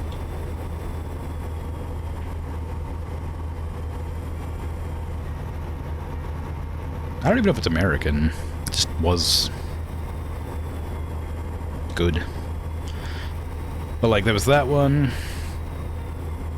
Do we know what happened with the airliner yesterday, other than the helicopter? Oh, geez. That's not a good topic for discussion. Yeah, I think, well, not really. I mean, I think they're still finding people, but I'm pretty sure most of the people on the airline died. I think it was like 60-something passengers. And I think they found 40 of them, something like that. I don't know why it happened, but there was a military helicopter that was running on visuals, and it got in the way of a commercial airliner somehow. It probably has something to do with the our lovely government suddenly, for some unknown reason, just removing a bunch of critical people from the positions they were in that kept air traffic safe. Who knows? Surely not a good decision that caused it, but it's definitely not something I want to talk too much about on stream. But yeah, it's a sad situation.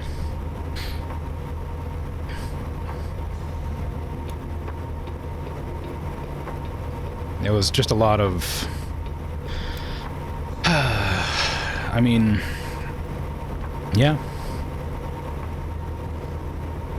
It's an unfortunate situation. I'm sure there was a lot of things involved with it happening. And I'm sure some of them are more critical than others, but it's probably best not to go into details, because otherwise I'll get angry. Not at you, I'll get angry at myself for losing my freaking mind at the absolute horror show that is my country right now. Yeah, change topic. Wow, look at that red roof. What a nice red roof. Isn't that a nice red roof over there? It's wonderful. I bet it's a hotel. Wowee. Oh my god, a gas station sign. Gas for... Okay, don't talk about gas. Oh no, I missed the turnoff again. Ow! Big building. Yeah, I missed my turnoff. Okay, get off over here.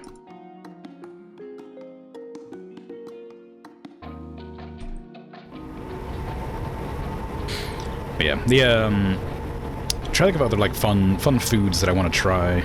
Like a tornado potato, I guess, is one that I really want to try. I think it's a really gimmicky food. I don't think it's going to be particularly good or easy to eat, but it looks kind of fun. Americans love gas. No, we love oil. It's different.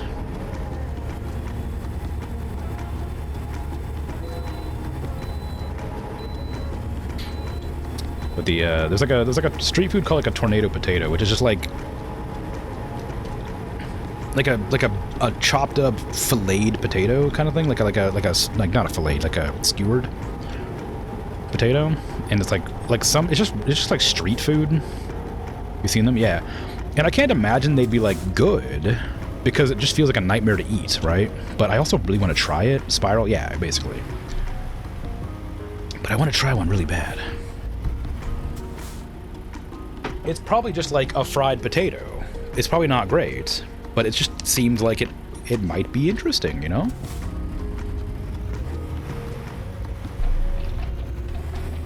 Just a big chip. Yeah. I can't help but notice that I don't seem to have like a... Did it say I could pass? Oh, I think it did. Yeah, it did. Whoops. Well, I need to take a break here anyway to have my character sleep.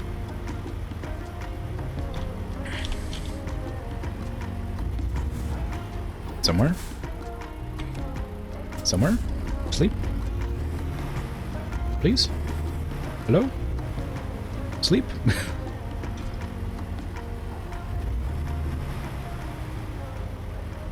Game? Am I allowed to sleep here? Oh, there you go. Right in the middle of all these lanes, sure. Nobody will mind.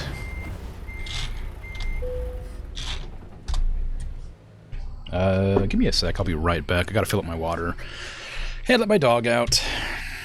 I'll be right back.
I am back. Sorry about that.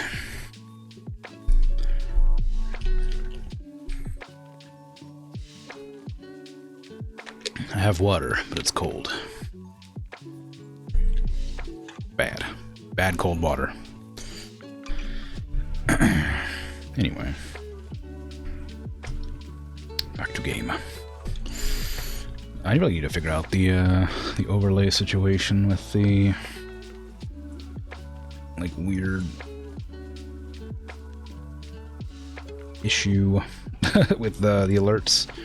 I don't even know how I'd solve it. I just know it's something I could probably do something with. It has a bad habit of trying to like adjust the entire thing at the same time. Could try that. I don't know if that's gonna work. Maybe. Whatever. We'll see. We'll see. Anyway, not a big deal. Used to live near a big chip? Wow. You see people wrap taters in foil and bury them in campfire ash. Apparently a good way to heat them and be good. Really? Metal foil. Never had one though? I don't know. I don't think I have either. Cheese stick from Royal Park Wetlands JPEG? What? Oh.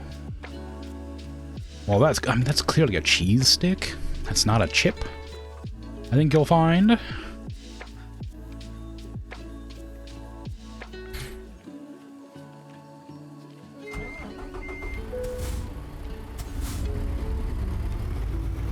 You always called it a chip. Cheese sticks are rounded. Touche.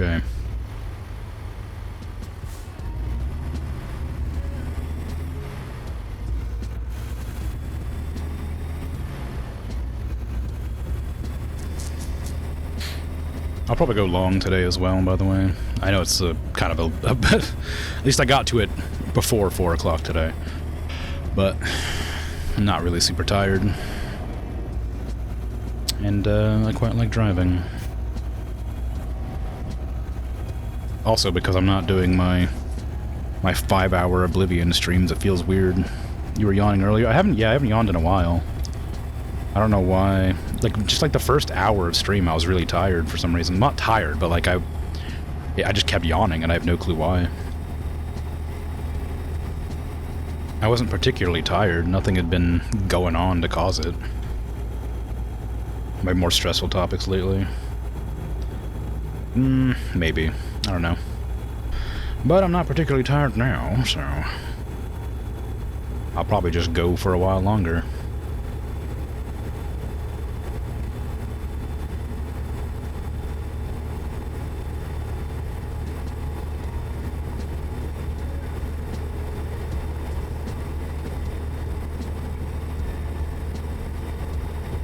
Not to mention, I think that the next delivery might be a bit longer as well, so it'll be difficult to, because this delivery is like probably nearly done, just about. Yeah, this one's almost done, because I drove all the way across the country, basically, that I have available, halfway across the country, I suppose. So once that next job comes out, it'll be a bit behind. A bit further along? I don't know, whatever I'm trying to say. It'll take some time. I wonder why it looks so blurry at a distance. The speed and stuff. I'm even wearing my good glasses. I think I am. Yeah, I am. Like, it's just like the contrast, I guess, because like that's really hard to see too. I wonder if there's a setting I could adjust to fix that. What settings do I have? just to immediately interrupt my nice relaxing driving for checking graphics. Scaling's turned up. Maybe it's the anti-aliasing? I don't know. Luma sharpening, perhaps? I don't know what that is all about. Light. Texture quality's high? I don't know. Yeah, I don't know. Nothing looks like it should be causing me any problems. Maybe it is this? Less flicker, more blur.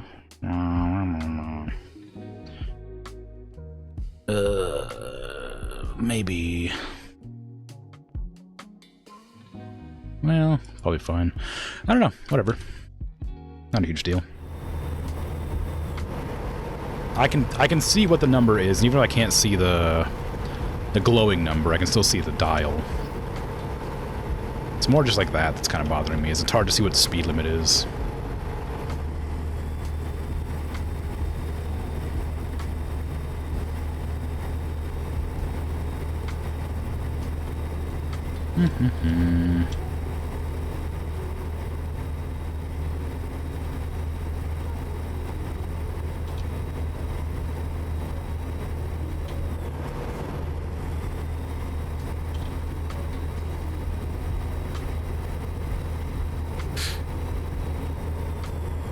Feels like I could roll up that window. It's been down for a long time. I forgot that it was down. Oh my god, it's so quiet suddenly.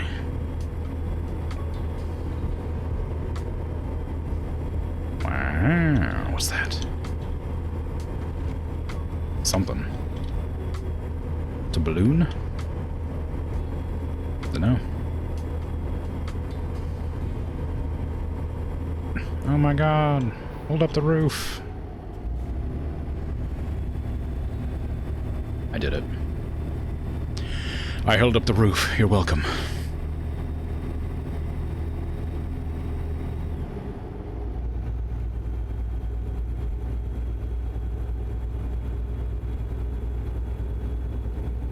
I wonder if I should just buy another garage. I wonder if I should like try to like theme my trucks.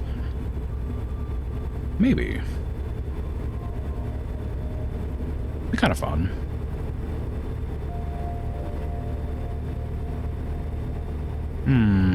Will it be okay? Maybe.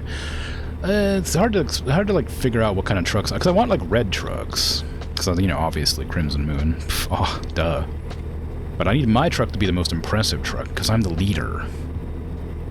But I do want to have everybody with the same red truck, because a lot of my trucks are just like generic white ones I bought just so there was a truck that somebody could drive. I didn't actually like customize it or make it better or anything. And I guess they can't customize their own trucks because it's my business, I guess. So it wouldn't make any sense for them to like use my trucks for that. But I've got like 300 grand right now, I think. And I'll have like an extra like I'll have like an extra 250 or something like that after this delivery is over. So it might be like worth investing in another garage over on the central North America, like central USA somewhere.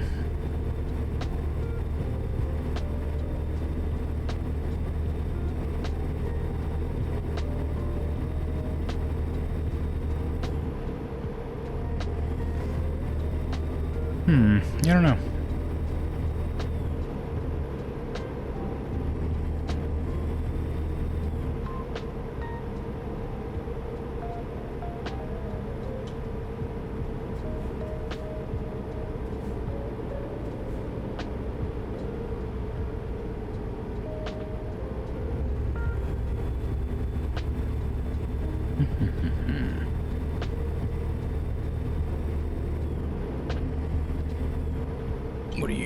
What do you say? Oh, you're really pixely.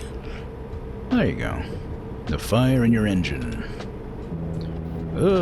It's fine. It's just an airplane.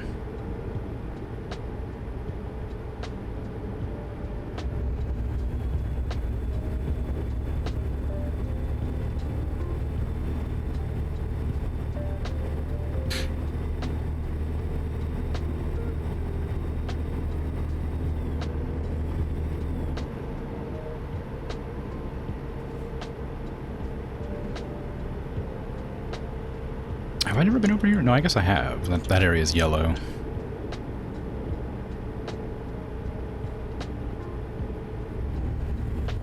I suppose I must have visited at some point in the past. Couldn't say when. But clearly at some point.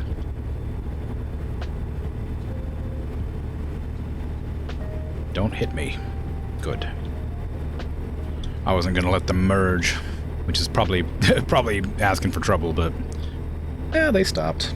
It's fine. I didn't want to merge into the left lane to let them pass because there's that car there.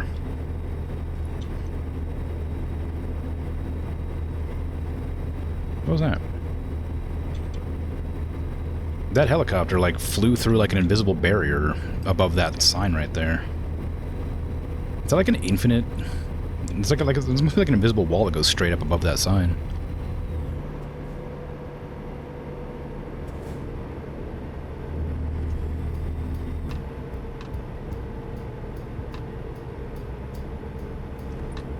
Minimum speed limit is 40 miles an hour. Why would anybody be driving 40? It feels weird to have a minimum speed limit. Surely the minimum speed limit should be the speed limit.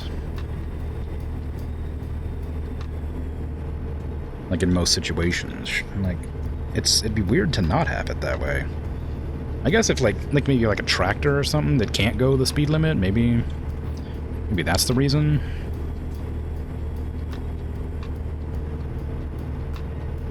But I mean, if you got to get your tractor somewhere, I don't think they would stop you driving under the speed limit. You got to get there, here, or there, eventually. Maybe it's to stop people riding bikes or something? I don't know. I think it's illegal to ride your bike on a highway anyway. Or freeway, whatever. Interstate. Nebraska's coming.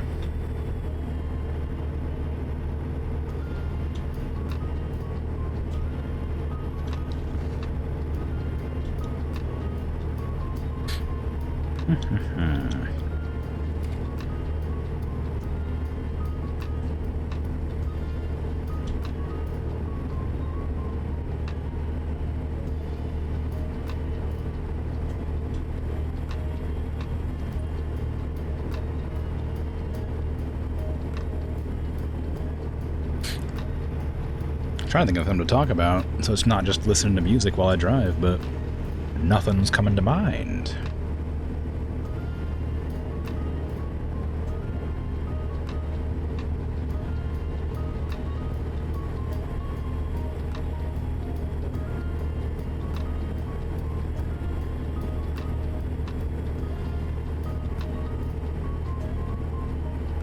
I don't know. I was talking about food earlier, but I'm really hungry and I don't want to keep on talking about food because I don't think I'm going to eat tonight. Because I'm probably going to try going to sleep after I stop streaming. Today's Thursday, right? Yeah. Today Thursday? Yeah, it is. What am I playing tomorrow? I don't know if I decided. I was going to try playing Going Under. Maybe. Yeah, probably. It's a good game. It's a lot of fun. It's hard to play that game and talk over it, though, because there's a lot of considering what weapons to use mid-combat. Not to say that I'm, like, not pretty alright at talking over when I'm doing stuff, but that game specifically requires you to, like, sort of swap between different weapon types and things mid-combat. Makes it a little harder to do good in while chatting nonsense. Also, not to mention the crazy amount of voices I have to remember to do for every character. Not that it's hard, they all got pretty, like, obvious personality traits that, like, sort of make the voices easier to mimic or whatever. But having to swap these between them so often. Did I seriously? I got into this lane so I didn't have to leave, but clearly they want me to. I do have to leave anyway.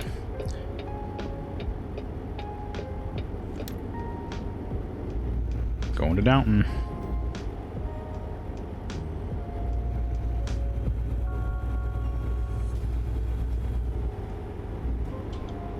Lane ends, merge left. Alright, sure. If I must, I will merge left. As you say, game, it is the way. The road must be merged.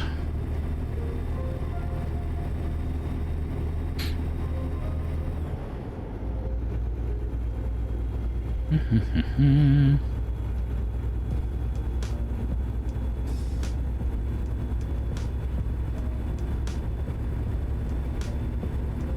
actually, I might have to go. I need to check my calendar. I might have an appointment that I have to go to tomorrow. I thought it was next week, but time is a bit of a conundrum right now. Let me check my calendar while I'm in the middle of driving. I'm sure it's fine. Don't question me. Don't text and drive. Don't calendar and drive. Oh yeah, I do. I have an appointment tomorrow. It's pretty late in the day, so I could still stay up, but I'm not going to.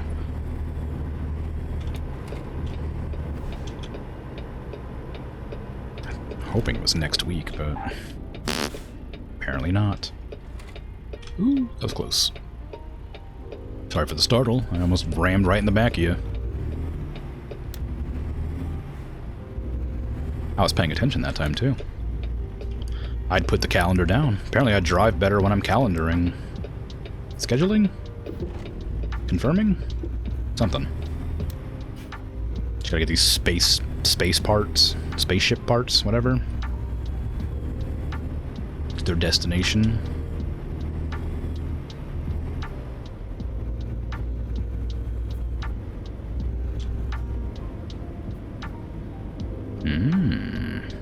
I don't think I've seen this place before. It's kind of nice.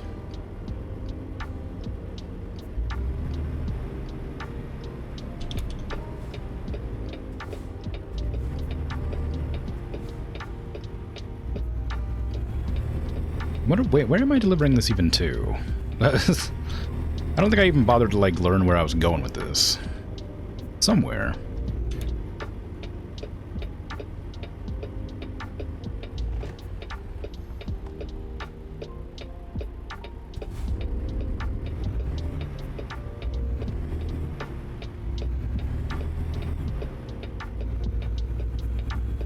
No outlet, you say? I don't even know what that means.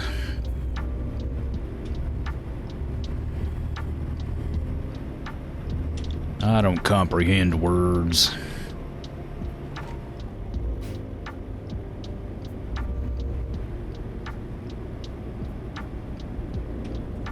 Okay, where am I going to? Oh, apparently I'm going this way. That's a really awkward turn.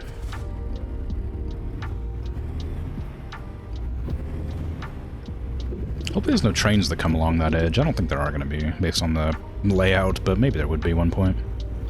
It's hard to say. There was no stoppers or anything, so I'm guessing probably not. Stoppers, I mean the thingies that come down and go, they go ding ding ding ding ding ding, that thing. Them stoppers. Another one of these. Clearly not actual train lines.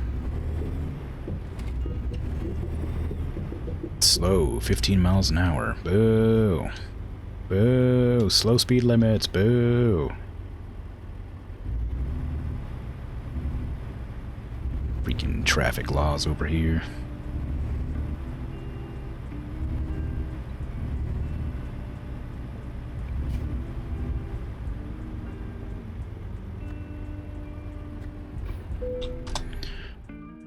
Alright, where do you want it? Over there. You have pocho ramen and a companion cube of hummus? Ooh, very fun.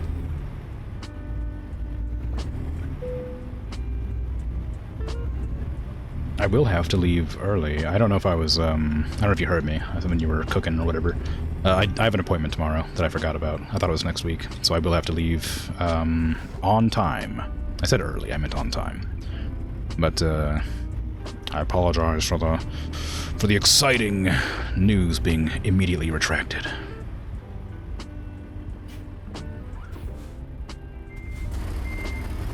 Okay, how am I gonna get this in there? Because it's kind of an awkward angle. I need to approach from the other side, I think. But yeah, I just forgot about it. In your country, a lot of highways don't have a speed limit at all. That doesn't, well, I guess it doesn't surprise me that much. I mean, the speed limit here is pretty fast, so...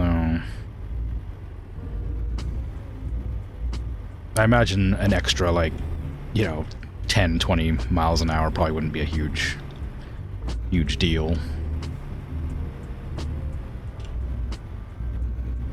It does feel a bit unsafe, but that's coming from a person who doesn't have any idea how other countries drive. Ah, that one little truck in the way is going to make this a nightmare.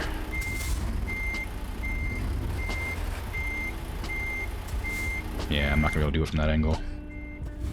Just because of that little truck there. Maybe if I approach it from, like, this way, that'll be easier.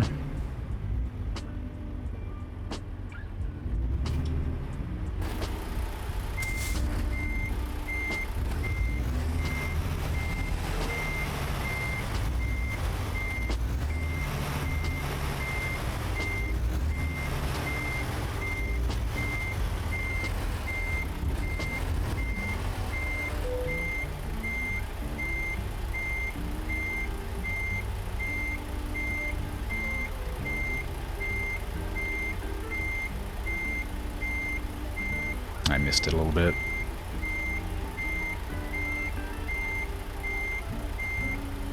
But I'm sure it's fine.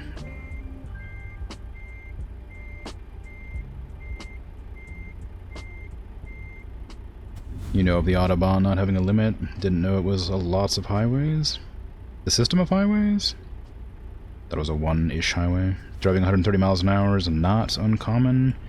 But currently a lot of construction zones are limiting it. I mean, that... yeah. Oh, there's a train here.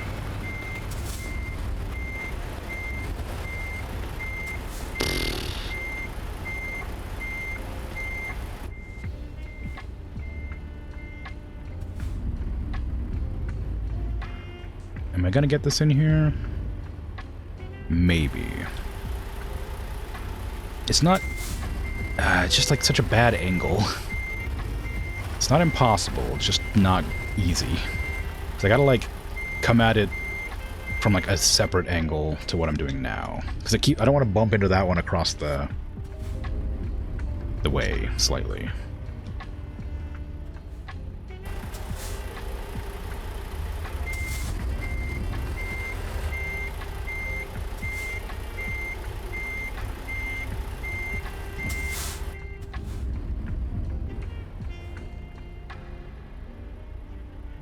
I mean, it's a good extra bonus to experience, but it is kind of an annoying spot.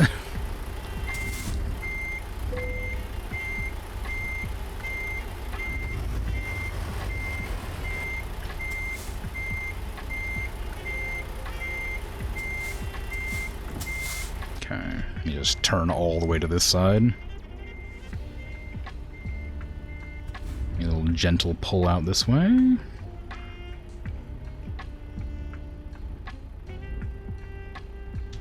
Stop.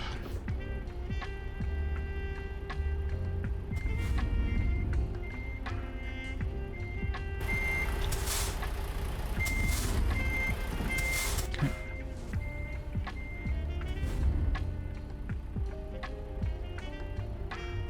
Your high-speed record is around 170 miles an hour. That's really fast.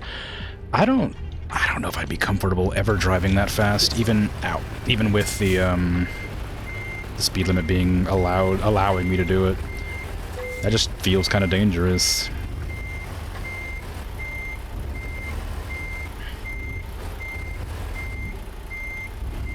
Imagine just losing control even for like a split second, you'd be out of there.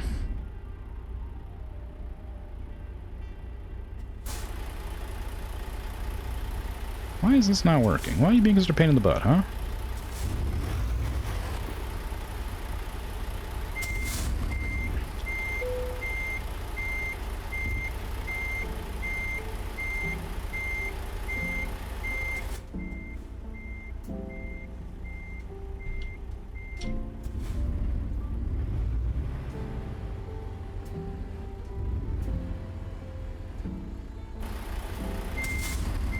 I mean, I like to think I'm a pretty good driver, but I get on edge if I'm going like like 80. If I go 80, I start to feel a little bit uncomfortable. Alright, tell me what I'm doing wrong here, game. Where am I? Oh, it's because the thing is wider than the trailer, that's why. I didn't realize it was wider than the trailer was.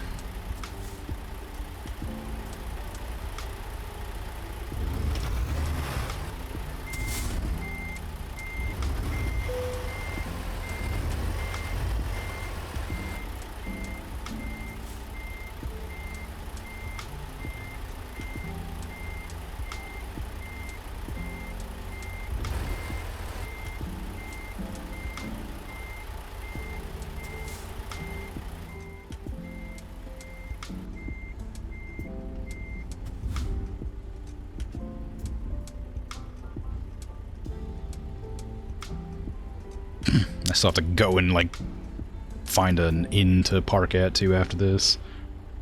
So that I can make sure next time I play I have full stats.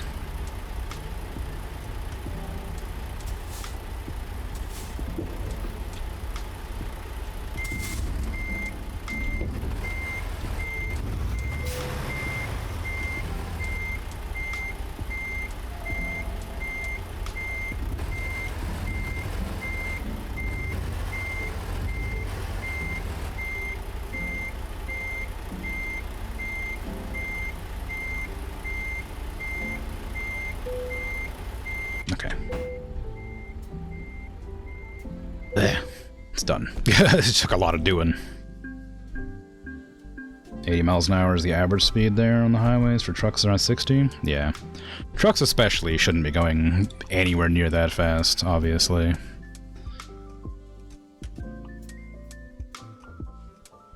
But I guess with a car, it's probably like less of a problem.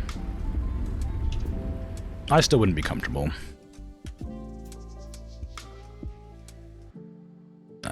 Gas station's right there. But yeah, like, for sure, like, I mean, if, I don't know, like, I suppose statistics probably show that it's not terribly dangerous, I don't know. Cargo space, yes, cargo light speed. Like, I don't know, I imagine, like, there's a level of, like, you know, okay with it. Like, I don't know. I don't know how to explain. I don't know how to say that. I mean, like, I don't know what the car crash rate is on the Autobahn. But considering how often, like, Americans crash, it's probably just... I guess a lot of our crashes are due to drunk driving, though, not necessarily speeding. And a lot of our crashes are in city limits, so... like, where you're not going hundreds of miles an hour, so maybe it's not a huge deal, I don't know. This is the wrong direction. We're gonna pretend that I'm going the right direction.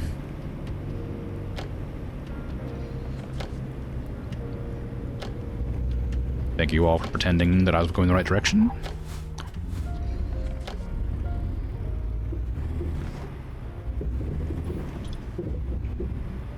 Okay, I need to refuel, and then make my character sleep. That way the next time I play, I'll be full on stats so that I can just go straight into driving instead of, like, that one horrible time I had where I spent the first, like, 30 minutes to an hour just being grumpy that I couldn't find a place to repair my car because I was too lazy to do it the stream before.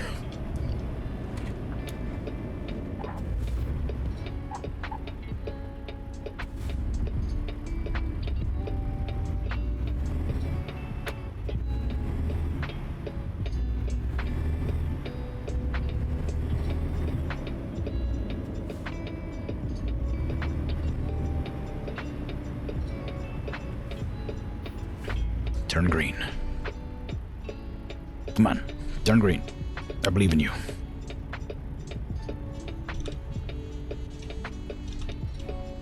Turn green, please.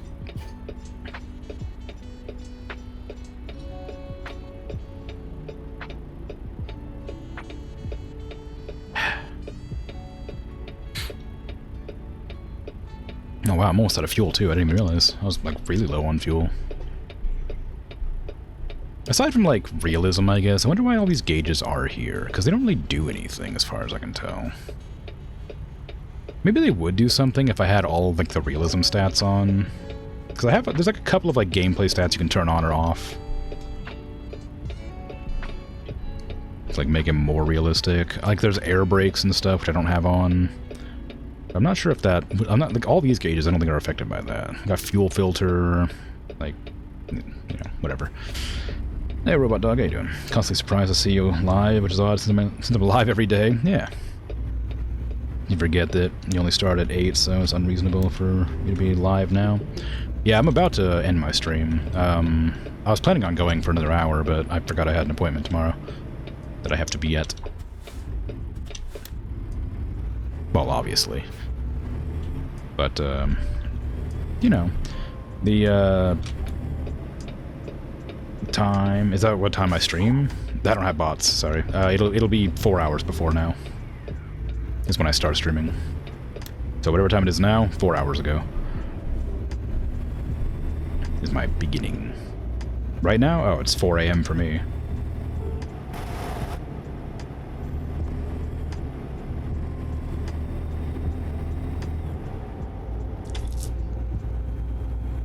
Ooh, 7-stream streak, thank you.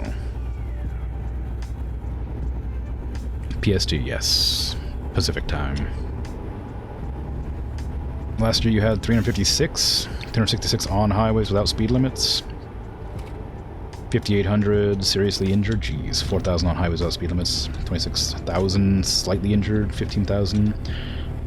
I mean, it sounds to me like maybe the speed limits are not... I mean, like, again, I don't know. I don't have a real direct comparison, but it sounds like a bad thing to not have speed limits by those numbers, but I don't know what the stats are otherwise.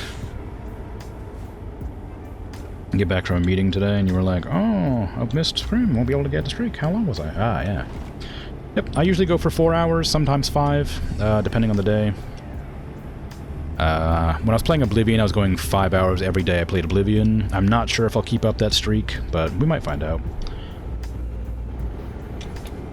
I was kind of doing it because when I hit 500 followers, I was going to go 5-hour streams. But I was going to change the schedule to start like half an hour early, maybe, and go half an hour late, maybe, just to sort of figure that out. But I don't know. Oblivion was fine, going an extra hour. I'll see what happens. But, yeah, I don't know. The daily schedule tends to be about 5 hours. It's not always. Just used to Patat's stream, where you have to wake up directly early to catch the end of the stream. Yeah. Yep, Patat streams a lot earlier than I do. And she also streams for a lot longer than I do, but doesn't stream as often, so... Swings and roundabouts. I think she technically has more hours in the week streaming than I do. Because I stream 4 hours a day, except for 2 days, so I stream for 28 plus... I stream about 30 hours a week. I think she streams for like 32, 34, something like that. I don't know, but it's more than me, whatever it is.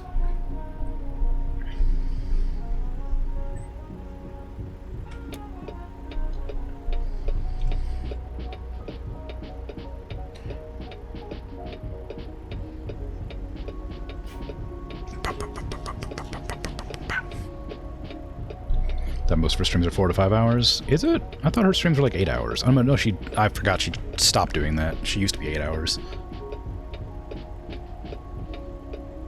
I don't know. I don't often get to catch Patat live, because either she's playing a game that I don't want to see because I want to play it, or it's at a time I'm, like, busy. Like, she's playing Skyrim a lot recently, and I want to play Skyrim, so I don't want to get, like, too spoiled on it by watching her stream it, which feels bad, because I want to, like, support Patat, but I also don't want to get spoiled on a game.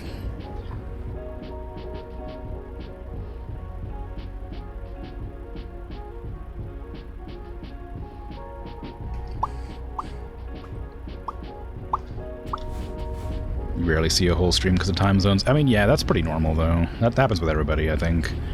Especially, like, for me, I think it happens because, like, I stream, like, a weird time for a lot of English-speaking countries. I say countries, but, like, English-speaking, like, time zones.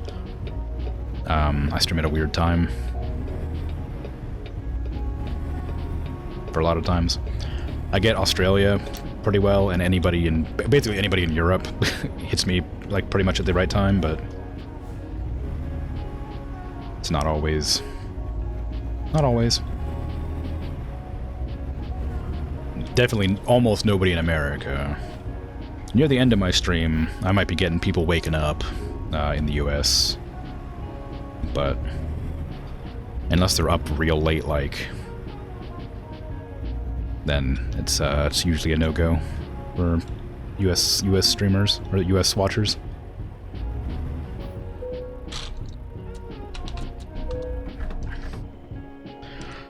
Looking at stats for road safety, and wow, America sucks, but also what on earth is Denmark doing? Their stats are great? Wow.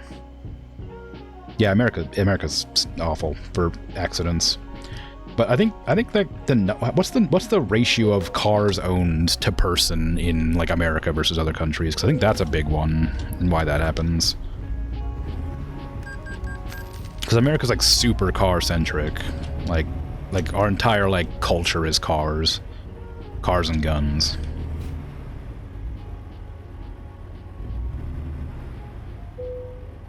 So I think that's probably part of the reason.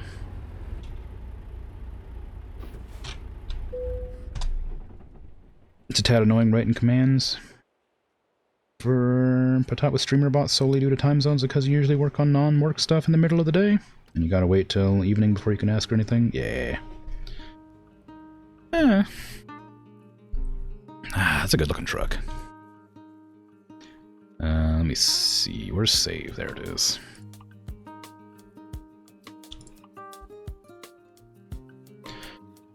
Status by distance traveled, so having more car owners shouldn't be an issue. Okay, I don't know. I was just, no.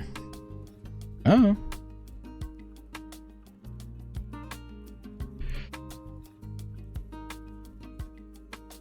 Yeah. America bad for stats. We got a lot of bad stats. Don't look at most of them. Ignore them. Oops, that was the wrong button. But yeah, I gotta go. I planned on streaming for an extra hour, but I do have to go because I have an appointment, so thanks for hanging out, chatting, lurking. I appreciate it. And of course, thanks for the raid. If you're still around, I appreciate it. But I will be going. I don't know what I'm playing tomorrow. Probably going under, not 100% on that one.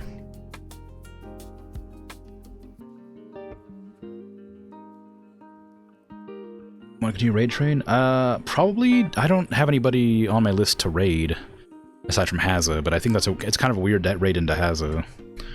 Because he's playing Dwarf Fortress. I could check American Truck Simulator and see if anybody's playing that right now that speaks English.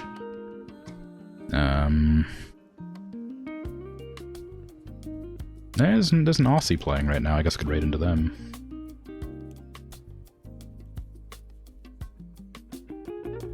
Sure. Yeah. Have a good rest of your day. See if I can spell this. I don't know them. Hopefully they're swell.